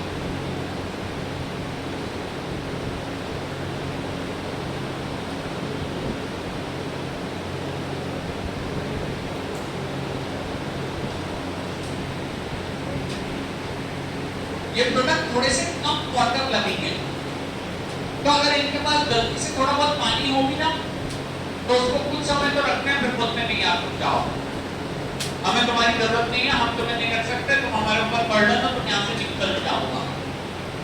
तो ऐसे प्रोडक्ट कहलाते हैं जो दिखना, मैंने एक बॉक्स टाइप का एक थोड़ा सा क्रिस्टल बनाया और क्रिस्टल के बाहर निकाल दिया पानी का ड्रॉपलेट। ये जस्ट एग्जांपल के तौर पर बनाया। जैसे कभी कभार आपने शायद देखा होगा, हाँ सब किसी पत्थर में से पानी की बूंद बाहर निकल रही होगी, ठीक है? ये प्रोडक्ट कहलाते हैं इफ्लोरोसेंट मटेरियल। एग्जांपल देंगे बीज वैक्स। हर एक 2 साल छोड़ करके इन तीनों में से किसी न किसी पर क्वेश्चन जरूर आता है। Efflorescent materials which loses the water of crystallization। अब इनमें से देखिएगा कैप्सूल के अंदर कौन कौन से नहीं भर सकते?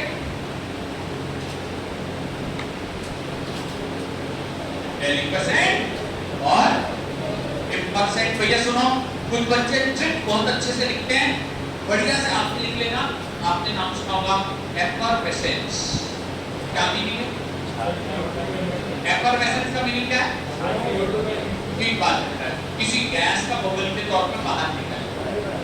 एफरवेसेंस तो वहां निकलती है गैस, और मिलता जुलता वर्ड है इफ्लोरेसेंट। एफरवेसेंस, इफ्लोरेसेंट, वहां निकलती है गैस, यहाँ निकलता है पानी से ड्रॉपलेट बन।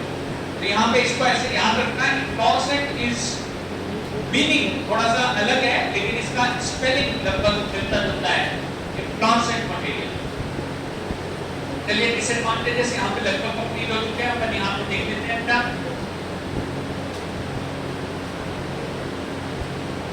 कि अगर कैप्सूल के अंदर, गुड मॉर्निंग, अगर कैप्सूल के अंदर ये प्रोडक्ट भर दिया अपन ने, जिसको अपन कह रहे हैं डेलिक्वेसेंट,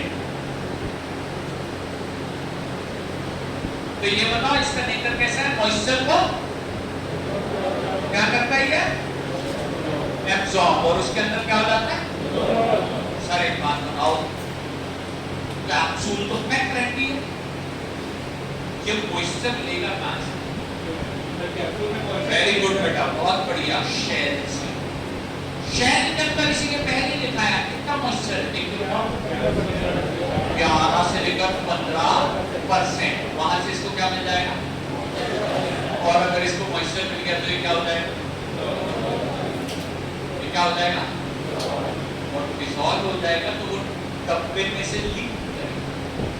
सर कौन सा डब्बा आ गया यहाँ? डब्बा नहीं बेटा, वो अपनी कैप्सूल के शेल लेके थे ना, 2 भाग थे उसके, एक था कैप और दूसरा था, वहां से अगर ये डिसॉल्व हो गया तो लिक्विड बन करके अंदर लीक हो, कैप्सूल निकालते से लीकेज वाली कैप्सूल हो जाएगी, गीली हो जाएगी, चिपचिपी हो जाएगी, एकदम खराब हो जाएगी।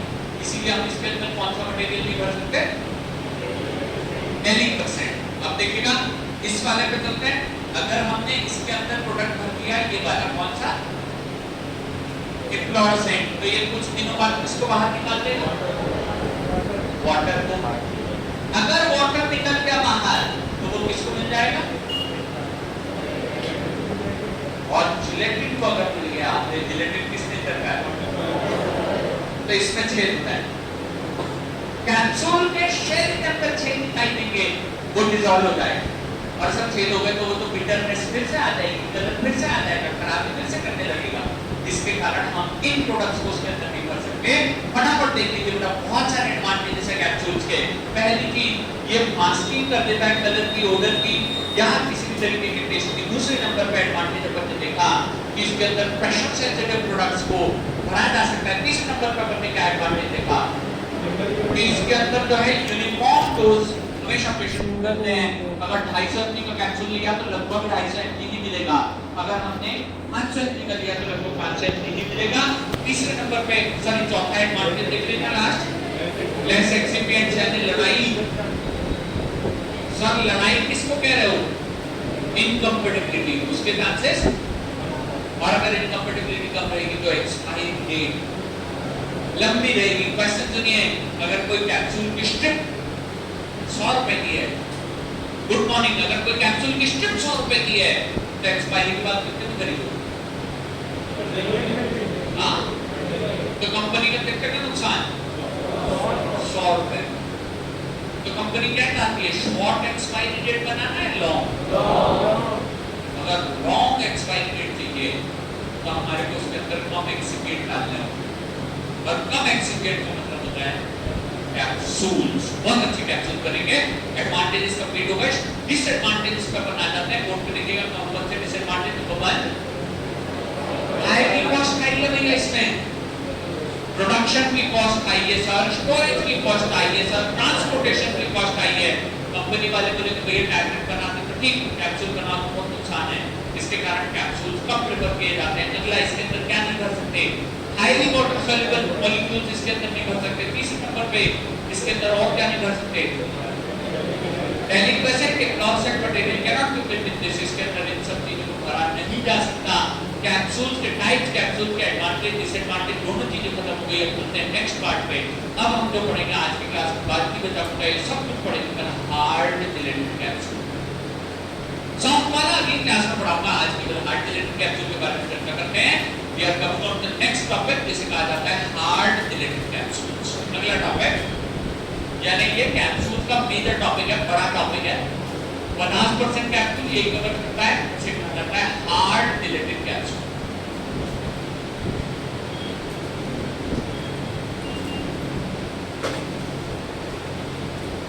हार्ड जिलेटिन कैप्सूल में मेजरली आपको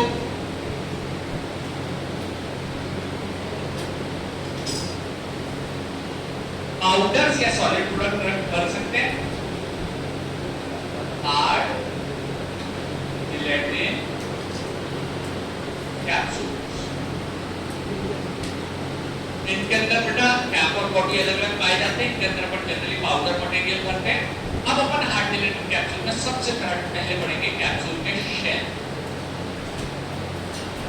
कैप्सूल के शेल, ठीक है? कैप्सूल का शेल में जो इंग्रेडिएंट डलते हैं, ये इंग्रेडिएंट 3-4-5 इंग्रेडिएंट इसके अंदर प्रेजेंट होते हैं। नंबर 1 सबसे पहला हमारा कहलाता है जिलेटिन। नंबर 2 कहलाता है प्लास्टिसाइजर। नंबर 3 पे इसके अंदर प्रेजेंट होते हैं हमारे कलरिंग एजेंट। नंबर 4 पे यहाँ पे प्रेजेंट हो सकते हैं हमारे प्रिजर्वेटिव्स। नंबर 5 यहाँ पे डलते हैं ओपेकंट। नंबर 6 पे यहाँ पे हमारे पास प्रेजेंट होता है मॉइस्चर, करीब 11 से 15%। वैसे बेटा यहाँ फ्लेवर डालने की जरूरत नहीं है, क्योंकि जिलेटिन का हमेशा एक जैसा टेस्ट होता है, इसलिए फ्लेवर वगैरह यहाँ नहीं डालेंगे। सर स्वीटनर डाल तो जरूरत ही नहीं है, जिलेटिन में ज्यादातर स्वीटनिंग एजेंट भी नहीं चाहिए। हम यही चाहते हैं कि इनकम्फर्टेबिलिटी कम हो जाए, लड़ाई कम हो जाए, जिलेटिन के साथ कोई और प्रोडक्ट डालने की जरूरत उसमें ज्यादा ना पड़े।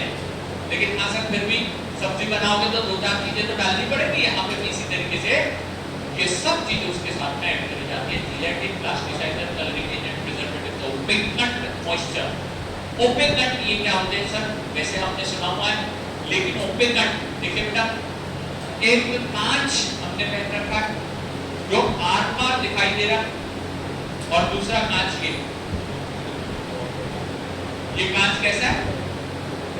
ओपेक, आर-पार दिखाई नहीं देता सर, ये कहलाता है ओपेक। सर फायदा क्या है? उसके पीछे किसी भी कलर का ड्रग कर दो कोई फर्क नहीं पड़ता। विकासफुल कैप्सूल ओपेक, सर अंदर क्या था दिख ही नहीं रहा था जब तक बोले थे। तो इसीलिए ये जो प्रोडक्ट है ये ओपेक प्रोडक्ट कहलाते हैं। ओपेक में क्या डालेगा, कैसा होगा, अभी उसके बारे में चर्चा करेंगे। लेकिन सबसे पहले हमारे को पढ़ना पड़ेगा जिलेटिन का मैन्युफैक्चरिंग, ठीक है? जिलेटिन ये हमारे लिए सबसे इंपॉर्टेंट है। जैसे वहां प्रोपेलेंट थे वैसे यहाँ जिलेटिन है। ये शेल ओपेक शेल है, इसके अंदर क्या भरा रहता है कुछ दिखाई नहीं देता। अच्छा ये बताना, ये कैप है कि बॉडी? हाँ सर, इसी में से पाउडर गिरा रहे थे, ये बिल्कुल बॉडी है। और कैप कैसा होता है सर? उससे थोड़ा बड़ा होता होगा तो फिट हो जाता है, ठीक है? सर ये कैसे बनेगी बताता हूँ, लेकिन पहले चलते हैं। सर ये जिलेटिन आएगा कहाँ से, उसके बारे में, ठीक है? तो हम यहाँ पे चल रहे हैं नंबर 1 पे। सबसे पहले हम पढ़ेंगे जिलेटिन। करेंगे, फिर देखेंगे आता कहां से, जिलेटिन के fine definition gelatin.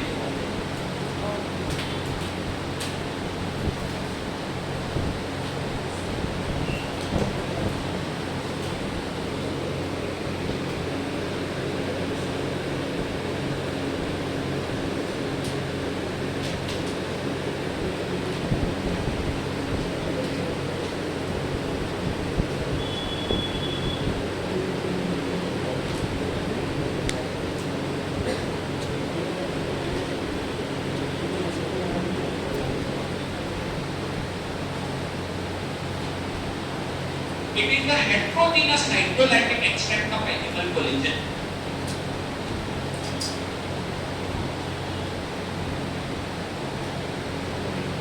It is the heterogeneous hydrolytic extract of animal collagen.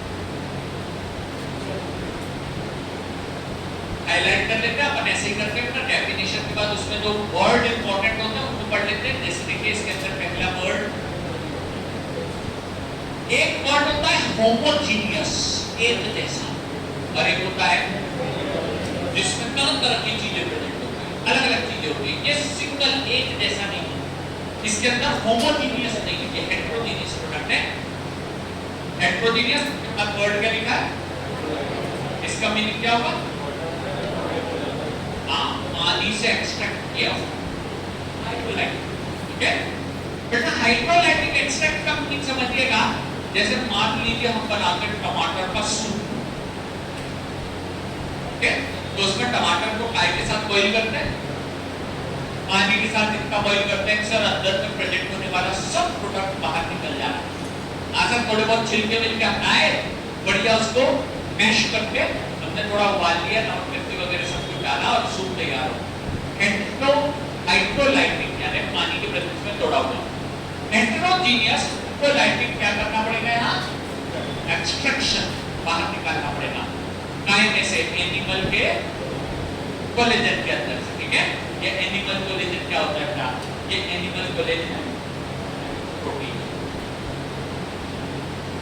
ये एक टाइप का प्रोटीन, एनिमल कोलेजन एक टाइप का प्रोटीन,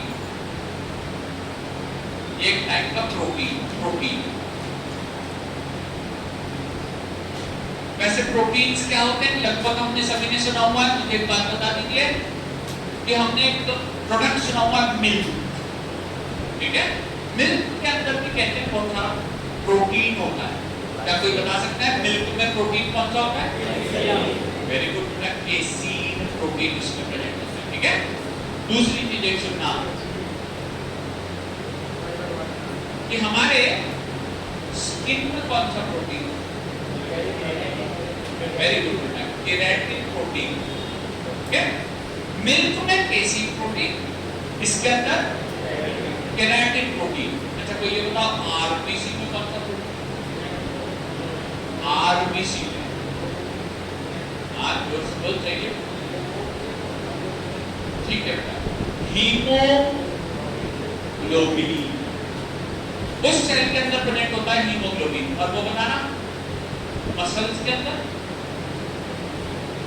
जोर से बोल चाहिए, एक्टिन एंड मायोसिन, वो प्रोटीन प्रेजेंट होते हैं कहाँ, मसल्स के अंदर। तो मतलब बेटा कहने का रीजन ये है, बता ये रहे हैं कि मसल्स के अंदर दूसरा प्रोटीन है, मिल्क के अंदर दूसरा प्रोटीन है, हेयर के अंदर दूसरा प्रोटीन है, एग के अंदर कौन सा, बिल्कुल सही है। ये प्रोटीन्स हर प्रोडक्ट के अंदर अलग अलग प्रकार के प्रोटीन्स प्रेजेंट होते हैं। वो प्रोटीन जो बोन और स्किन में प्रेजेंट होते हैं उनका नाम है, बिल्कुल ठीक बात है बेटा। ये प्रोटीन एनिमल की बोन्स और स्किन से मिलता है, bone and skin. Animal bone और एनिमल स्किन से मिलने वाला प्रोडक्ट कहलाता है जिलेटिन। कैसे बनता होगा वो ऊपर लिखा है, हाइड्रोलाइटिक एक्सट्रैक्ट। हाइड्रोलाइटिक एक्सट्रैक्ट होते हैं जिलेटिन, बोन और स्किन के। आगे चलते हैं किस प्रकार बनाए के क्या होते हैं उनके बारे में चर्चा करेंगे, लेकिन बात कर लेते हैं सोर्स ऑफ जिलेटिन। जिलेटिन के सोर्स कौन से होते हैं, bone and skin. Bone and skin, यहां से हमारे को जिलेटिन मिलता है। रादर जिलेटिन में पहले कोलेजन मिलता है, फिर अपन कोलेजन से जिलेटिन बनाते हैं। ये ज्यादातर बड़े एनिमल से मिलता है। इनको या तो हम पोर से देते हैं या फिर इनको नाल से लिखा जाता है। पोर का मीनिंग होता है फ्रॉम द पिग्स और काल का मीनिंग होता है from the young of.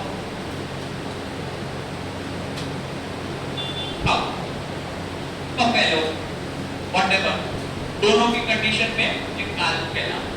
Cow और पपेलो उनकी कंडीशन में कहलाते हैं काल। बछड़े इनके यंग वंस के स्किन से या बोन से हमको ये मिलते हैं। ठीक है, दुनिया में लगभग 35 से 40%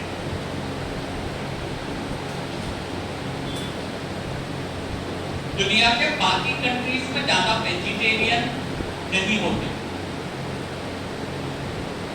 सबसे अधिक वेजिटेरियन अगर कहीं प्रेजेंट है तो इंडिया में ही है, और इंडिया में भी लगभग 60 से 65% लोग नॉन वेजिटेरियन है। केवल 35 से 40% लोग जो है वो वेजिटेरियन। रीजन क्या है? हमारे यहाँ पर बहुत जल्दी पालक, मेथी, धनिया उगाता है। करना क्या है? केवल पानी देना। लेकिन बाकी कंट्रीज जैसे ठंडी कंट्रीज जहां पे ये सब चीजें उगती नहीं है, वहां पे खाने का केवल एक ही ऑप्शन है, नॉन वेजिटेरियन फूड। डेजर्ट में केवल एक ही ऑप्शन है, नॉन वेजिटेरियन फूड, क्योंकि वहां पे सब्जियां उगती नहीं है। सर इंडिया से मंगा लेंगे, आज मंगा सकते हैं, एरोप्लेन है, लेकिन आज से 100 साल पहले जो मिलता था वही फूड हैबिट बन जाता। छोटे एनिमल्स सर, छोटे बर्ड्स लाइक हैं, उनके शरीर में इतनी बोन्स या स्किन ही नहीं है कि उनसे अपन जिलेटिन निकाल सकें। तो खाने के लिए जिन बड़े एनिमल्स का उपयोग ठंडी कंट्रीज में किया जाता है उनमें से सबसे कॉमन है पिग्स या काउस। जब इन एनिमल्स को फूड के लिए सैक्रिफाइस किया जाता है, मारा जाता है, तो मस्कुलाइन पार्ट को एडिबल है, उसको बेच देते हैं खाने के लिए। लेकिन जो नॉन एडिबल पार्ट्स है, जिसके अंदर आपके बोन्स एंड स्किन्स, उनको बेच दिया जाता है उस कंपनी को जो निकालती है उसमें से। देखिए बेटा, एनिमल के मरने के बाद भी उसके हर पार्ट से कुछ ना कुछ काम निकाल लिया जाता। जैसे बोन्स और स्किन नॉन एडिबल, तो उसको बेच देते हैं निकालने के लिए। इनके अंदर ऑलरेडी प्रेजेंट होता है कोलेजन। ठीक है, कोलेजन नाम का प्रोडक्ट इनके अंदर प्रेजेंट होता है। अब देखिए यहाँ पे एक वर्ड है जिसको हाईलाइट करते हैं, यंग वन। ठीक है, थोड़ा समझिएगा, ये काल लिखा है, बड़े एनिमल नहीं है, छोटे बछड़े हैं। अब देखिए अगर अपन स्किन की बात करते हैं तो आप जानते हैं स्किन एक बहुत ही इलास्टिक टिश्यू है। आप खींचते हैं, वापस छोड़ते हैं, अपनी जगह चला जाता है। उम्र के साथ साथ इलास्टिसिटी कम और रिंकल्स बढ़ जाते हैं। उम्र के साथ साथ इलास्टिसिटी कम और रिंकल्स बढ़ जाते हैं। जबकि जब अपन बात करते हैं छोटे बच्चों की स्किन, तो दैट इज एक्सीलेंटली इलास्टिक। इसीलिए उसके अंदर कोलेजन की मात्रा होती है बहुत अधिक। तो इसीलिए इस यंग वंस का भी उपयोग सबसे ज्यादा किया जाता है। बड़े एनिमल्स में भी उनके शरीर से बहुत सारा स्किन और बोन से जिलेटिन निकल आता है, तो यंग वंस होते हैं। बेटा पिग्स की स्किन, पिग की वहां पे जैसे हमारे यहाँ पे बाकी एनिमल की फार्मिंग होती है, मान लीजिए पोर्क की, शीप की, बड़ी कंट्रीज में पिग की बहुत ज्यादा फार्मिंग करी जाती है, तो उनके लिए एक अच्छा फूड का सोर्स है। इन्हीं के स्किन और बोन से जिलेटिन बनाया जाता है। सर कैसे बनेंगे?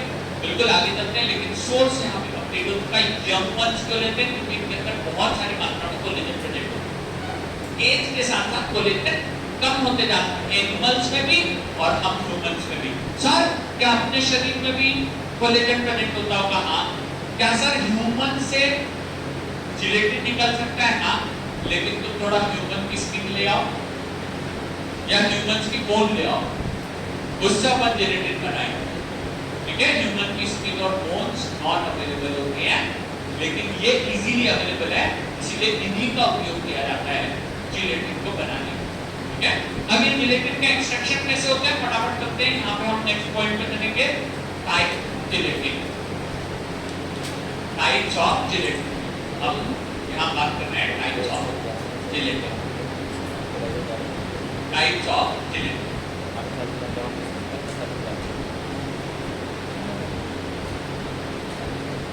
बेटा वो जिलेटिन जो बोन से निकलता है, बोन जिलेटिन, इसके शेल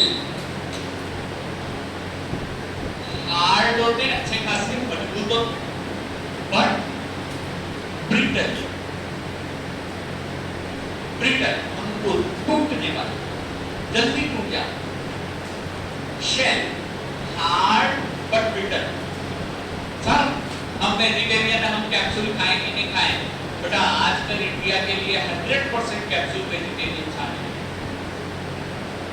कहाँ बनती है, क्या बनती है, मैं आपको दिखाऊंगा, बढ़िया अपन उसका डिस्कशन करके कैसे बनती है सब कुछ बताऊंगा।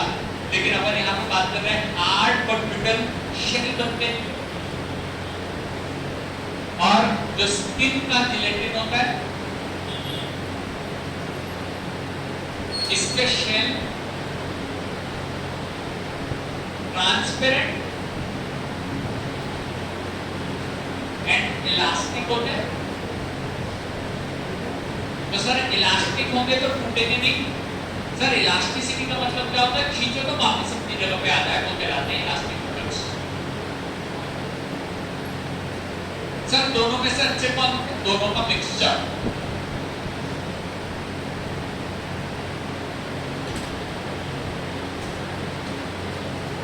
सर अच्छी चीज वही कहलाएगी जिसमें हल्का नमकीनपन भी हो और हल्का सा कुछ और भी उसके अंदर मिर्च का साथ डाल दो। हाँ सर, ये जो हार्डनेस है ना, ये हार्डनेस की जगह इलास्टिसिटी दोनों को काउंटर बैलेंस कर देगी। और यहाँ पे भी सर ब्रिटलनेस को कम करने के लिए ज्यादा अच्छी हो जाएगी। सर हमको क्यों पढ़ा रहे हैं? क्योंकि हमें ऐसा प्रोडक्ट बनाना है तो मान लीजिए किसी ग्रैंड फादर ने, दादा ने, दादी ने छोटे बच्चे को चिट्ठी पकड़ा दी कि बेटा थोड़ा जाना बाजू की दवाई दुकान से ले आ, और बच्चे बढ़िया लाते समय खेलते कूदते कम से कम 2-4 बार कैप्सूल्स नीचे गिराए, और नीचे गिराएंगे तो वो ब्रिटल अगर रही तो, और जो उसका यूज था मास टेस्ट गया। इसके लिए हमारे को शेल अच्छा बनाना है जो किसी बच्चे से गिरने के बावजूद भी ना टूटे। ठीक है, इसीलिए हम चाहते हैं इनको मिक्स करके बनाना। टाइप ऑफ जिलेटिन के अंदर बोन जिलेटिन के शेल इस प्रकार के बनते हैं जो हार्ड एंड ब्रिटल होते हैं, स्किन के ट्रांसपेरेंट एंड इलास्टिक बनते हैं। लेकिन सुनिएगा बेटा, वैसे ज्यादातर जिलेटिन बोन्स से बनाया जाता है क्योंकि ये जो स्किन है ना, ये लेदर के लिए बेचते हैं, इसको चमड़े के लिए बेच दिया जाता है जो शायद जिलेटिन से महंगा बिकता है। इसीलिए बोन्स के द्वारा ही ये जिलेटिन बनाया जाता है। सर इतनी बोन कहाँ से लाते होंगे? इसीलिए बेटा वेजिटेरियन कैप्सूल आपके मार्केट में जाना, लेकिन क्वेश्चन हमको फिर भी इसी पे आए क्योंकि ये 150 सालों से चली आ रही परंपरा है और जिलेटिन का उपयोग केवल कैप्सूल्स में होता है, ज्यादा जगह काफी नहीं होता। ठीक है, इसीलिए अपन आगे चल रहे हैं। ये जिलेटिन होते हैं, ये जिलेटिन यहाँ से हम बोन या स्किन पे बना लेते हैं। अब अपन बात करेंगे मेथड ऑफ एक्सट्रैक्शन, जिलेटिन के एक्सट्रैक्शन की बात करेंगे। मेथड ऑफ एक्सट्रैक्शन,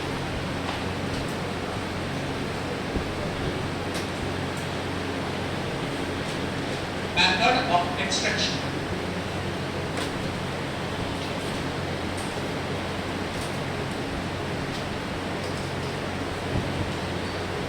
बोन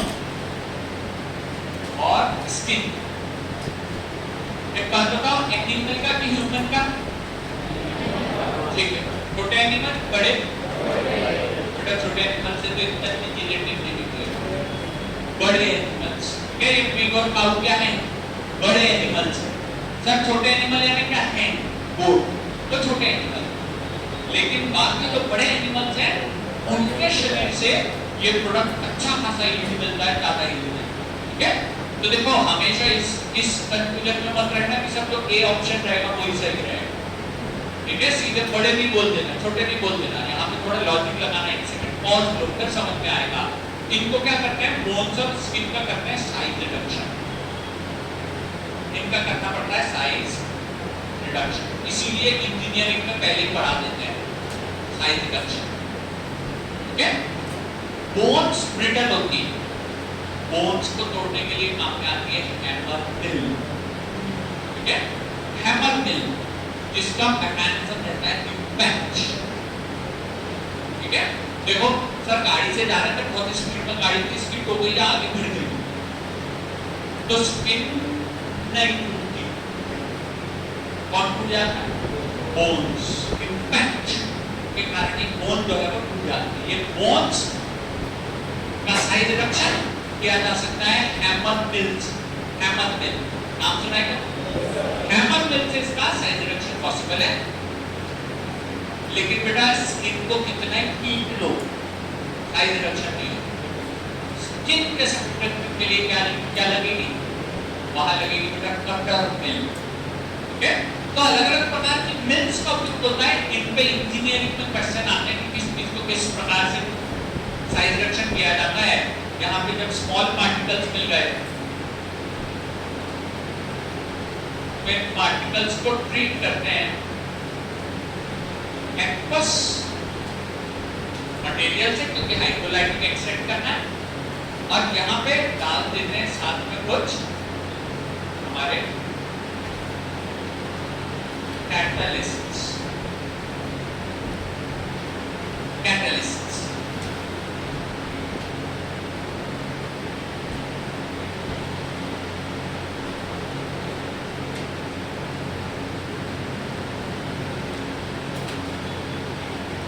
ये कैटलिस्ट ऐसे प्रोडक्ट होते हैं जो रिएक्शन वेसल में प्रेजेंट होते हैं, खुद पार्टिसिपेट नहीं करते, लेकिन किसी दूसरे के रेट ऑफ रिएक्शन को बढ़ा देते हैं। ये कैटलिस्ट हमारे वो मित्र हैं जो खुद रिएक्शन नहीं करते, हमारी रिएक्शन करवा देते।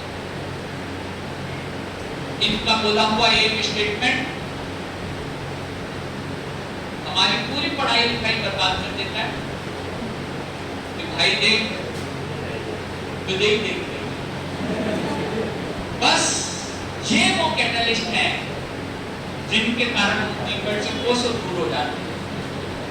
हमारे दिमाग में शायद अरिजीत सिंह के गाने बजने लग जाते और हमारी रिएक्शन कहीं और ही स्टार्ट हो जाती है। ये कैटलिस्ट खुद रिएक्शन नहीं करते, खुद तो कुछ और ही पढ़ाई लिखाई पे ध्यान देंगे, बस हमारी पढ़ाई लिखाई बर्बाद करने के लिए कैटलिस्ट के तरीके से एक्शन दिखाते हैं।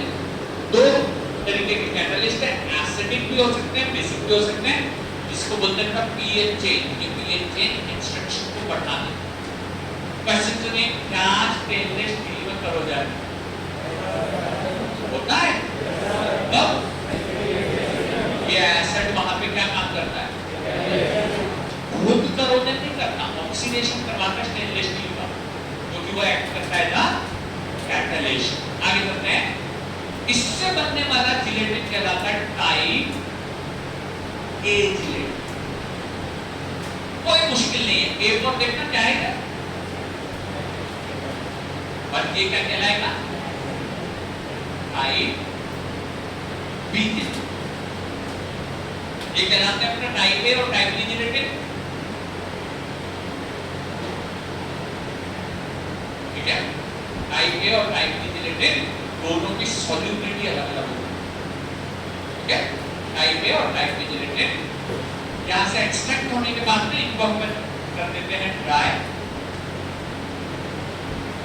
और ड्राइंग के बाद इनको कर देते हैं फ्री फ्लो। ये फ्लोएबल जब तक नहीं जाते तब तक इनको ड्राई किया जाता है। सर कहाँ ड्राई करेंगे? छांव में ड्राई करते हैं, धूप में रिएक्ट टाइम। चलिए फटाफट ये वाला टॉपिक हम कंप्लीट हो चुका है, अपना एक्सट्रैक्शन हो चुका है। जिलेटिन की बाकी की प्रॉपर्टी जिसके इवैल्यूएशन अगली क्लास में पढ़ाऊंगा। पहले फटाफट कॉपीज बंद कर दीजिए जल्दी से, जैसा मैंने आपको पिछली बार प्रॉमिस किया था कि मेरी अगली क्लास में आपको क्या होगा, टेस्ट आएगा एरोसोल। सर हम तो आए नहीं थे टेस्ट के लिए, ठीक है, लेकिन एरोसोल का टॉपिक जो मैं पूरा पढ़ा चुका हूँ, इस बहाने कम से कम 3 बच्चों के नोट्स इनकम्प्लीट थे, एक दो क्लास के, शायद उनके नोट्स बन गए होंगे। सर अभी नहीं बने सर, क्योंकि सर बहुत जरूरी काम कर सकते हैं। क्या बताऊं सर, मेरा बर्थडे भी आकर के चला गया, दोस्त का भी बर्थडे आकर के चला गया, लेकिन सर कुछ टॉपिक बच गए। फटाफट कॉपियां बंद करो, केवल 15% का टेस्ट है, not more than 5-10 minutes, 10 minute में पूरा हो जाएगा।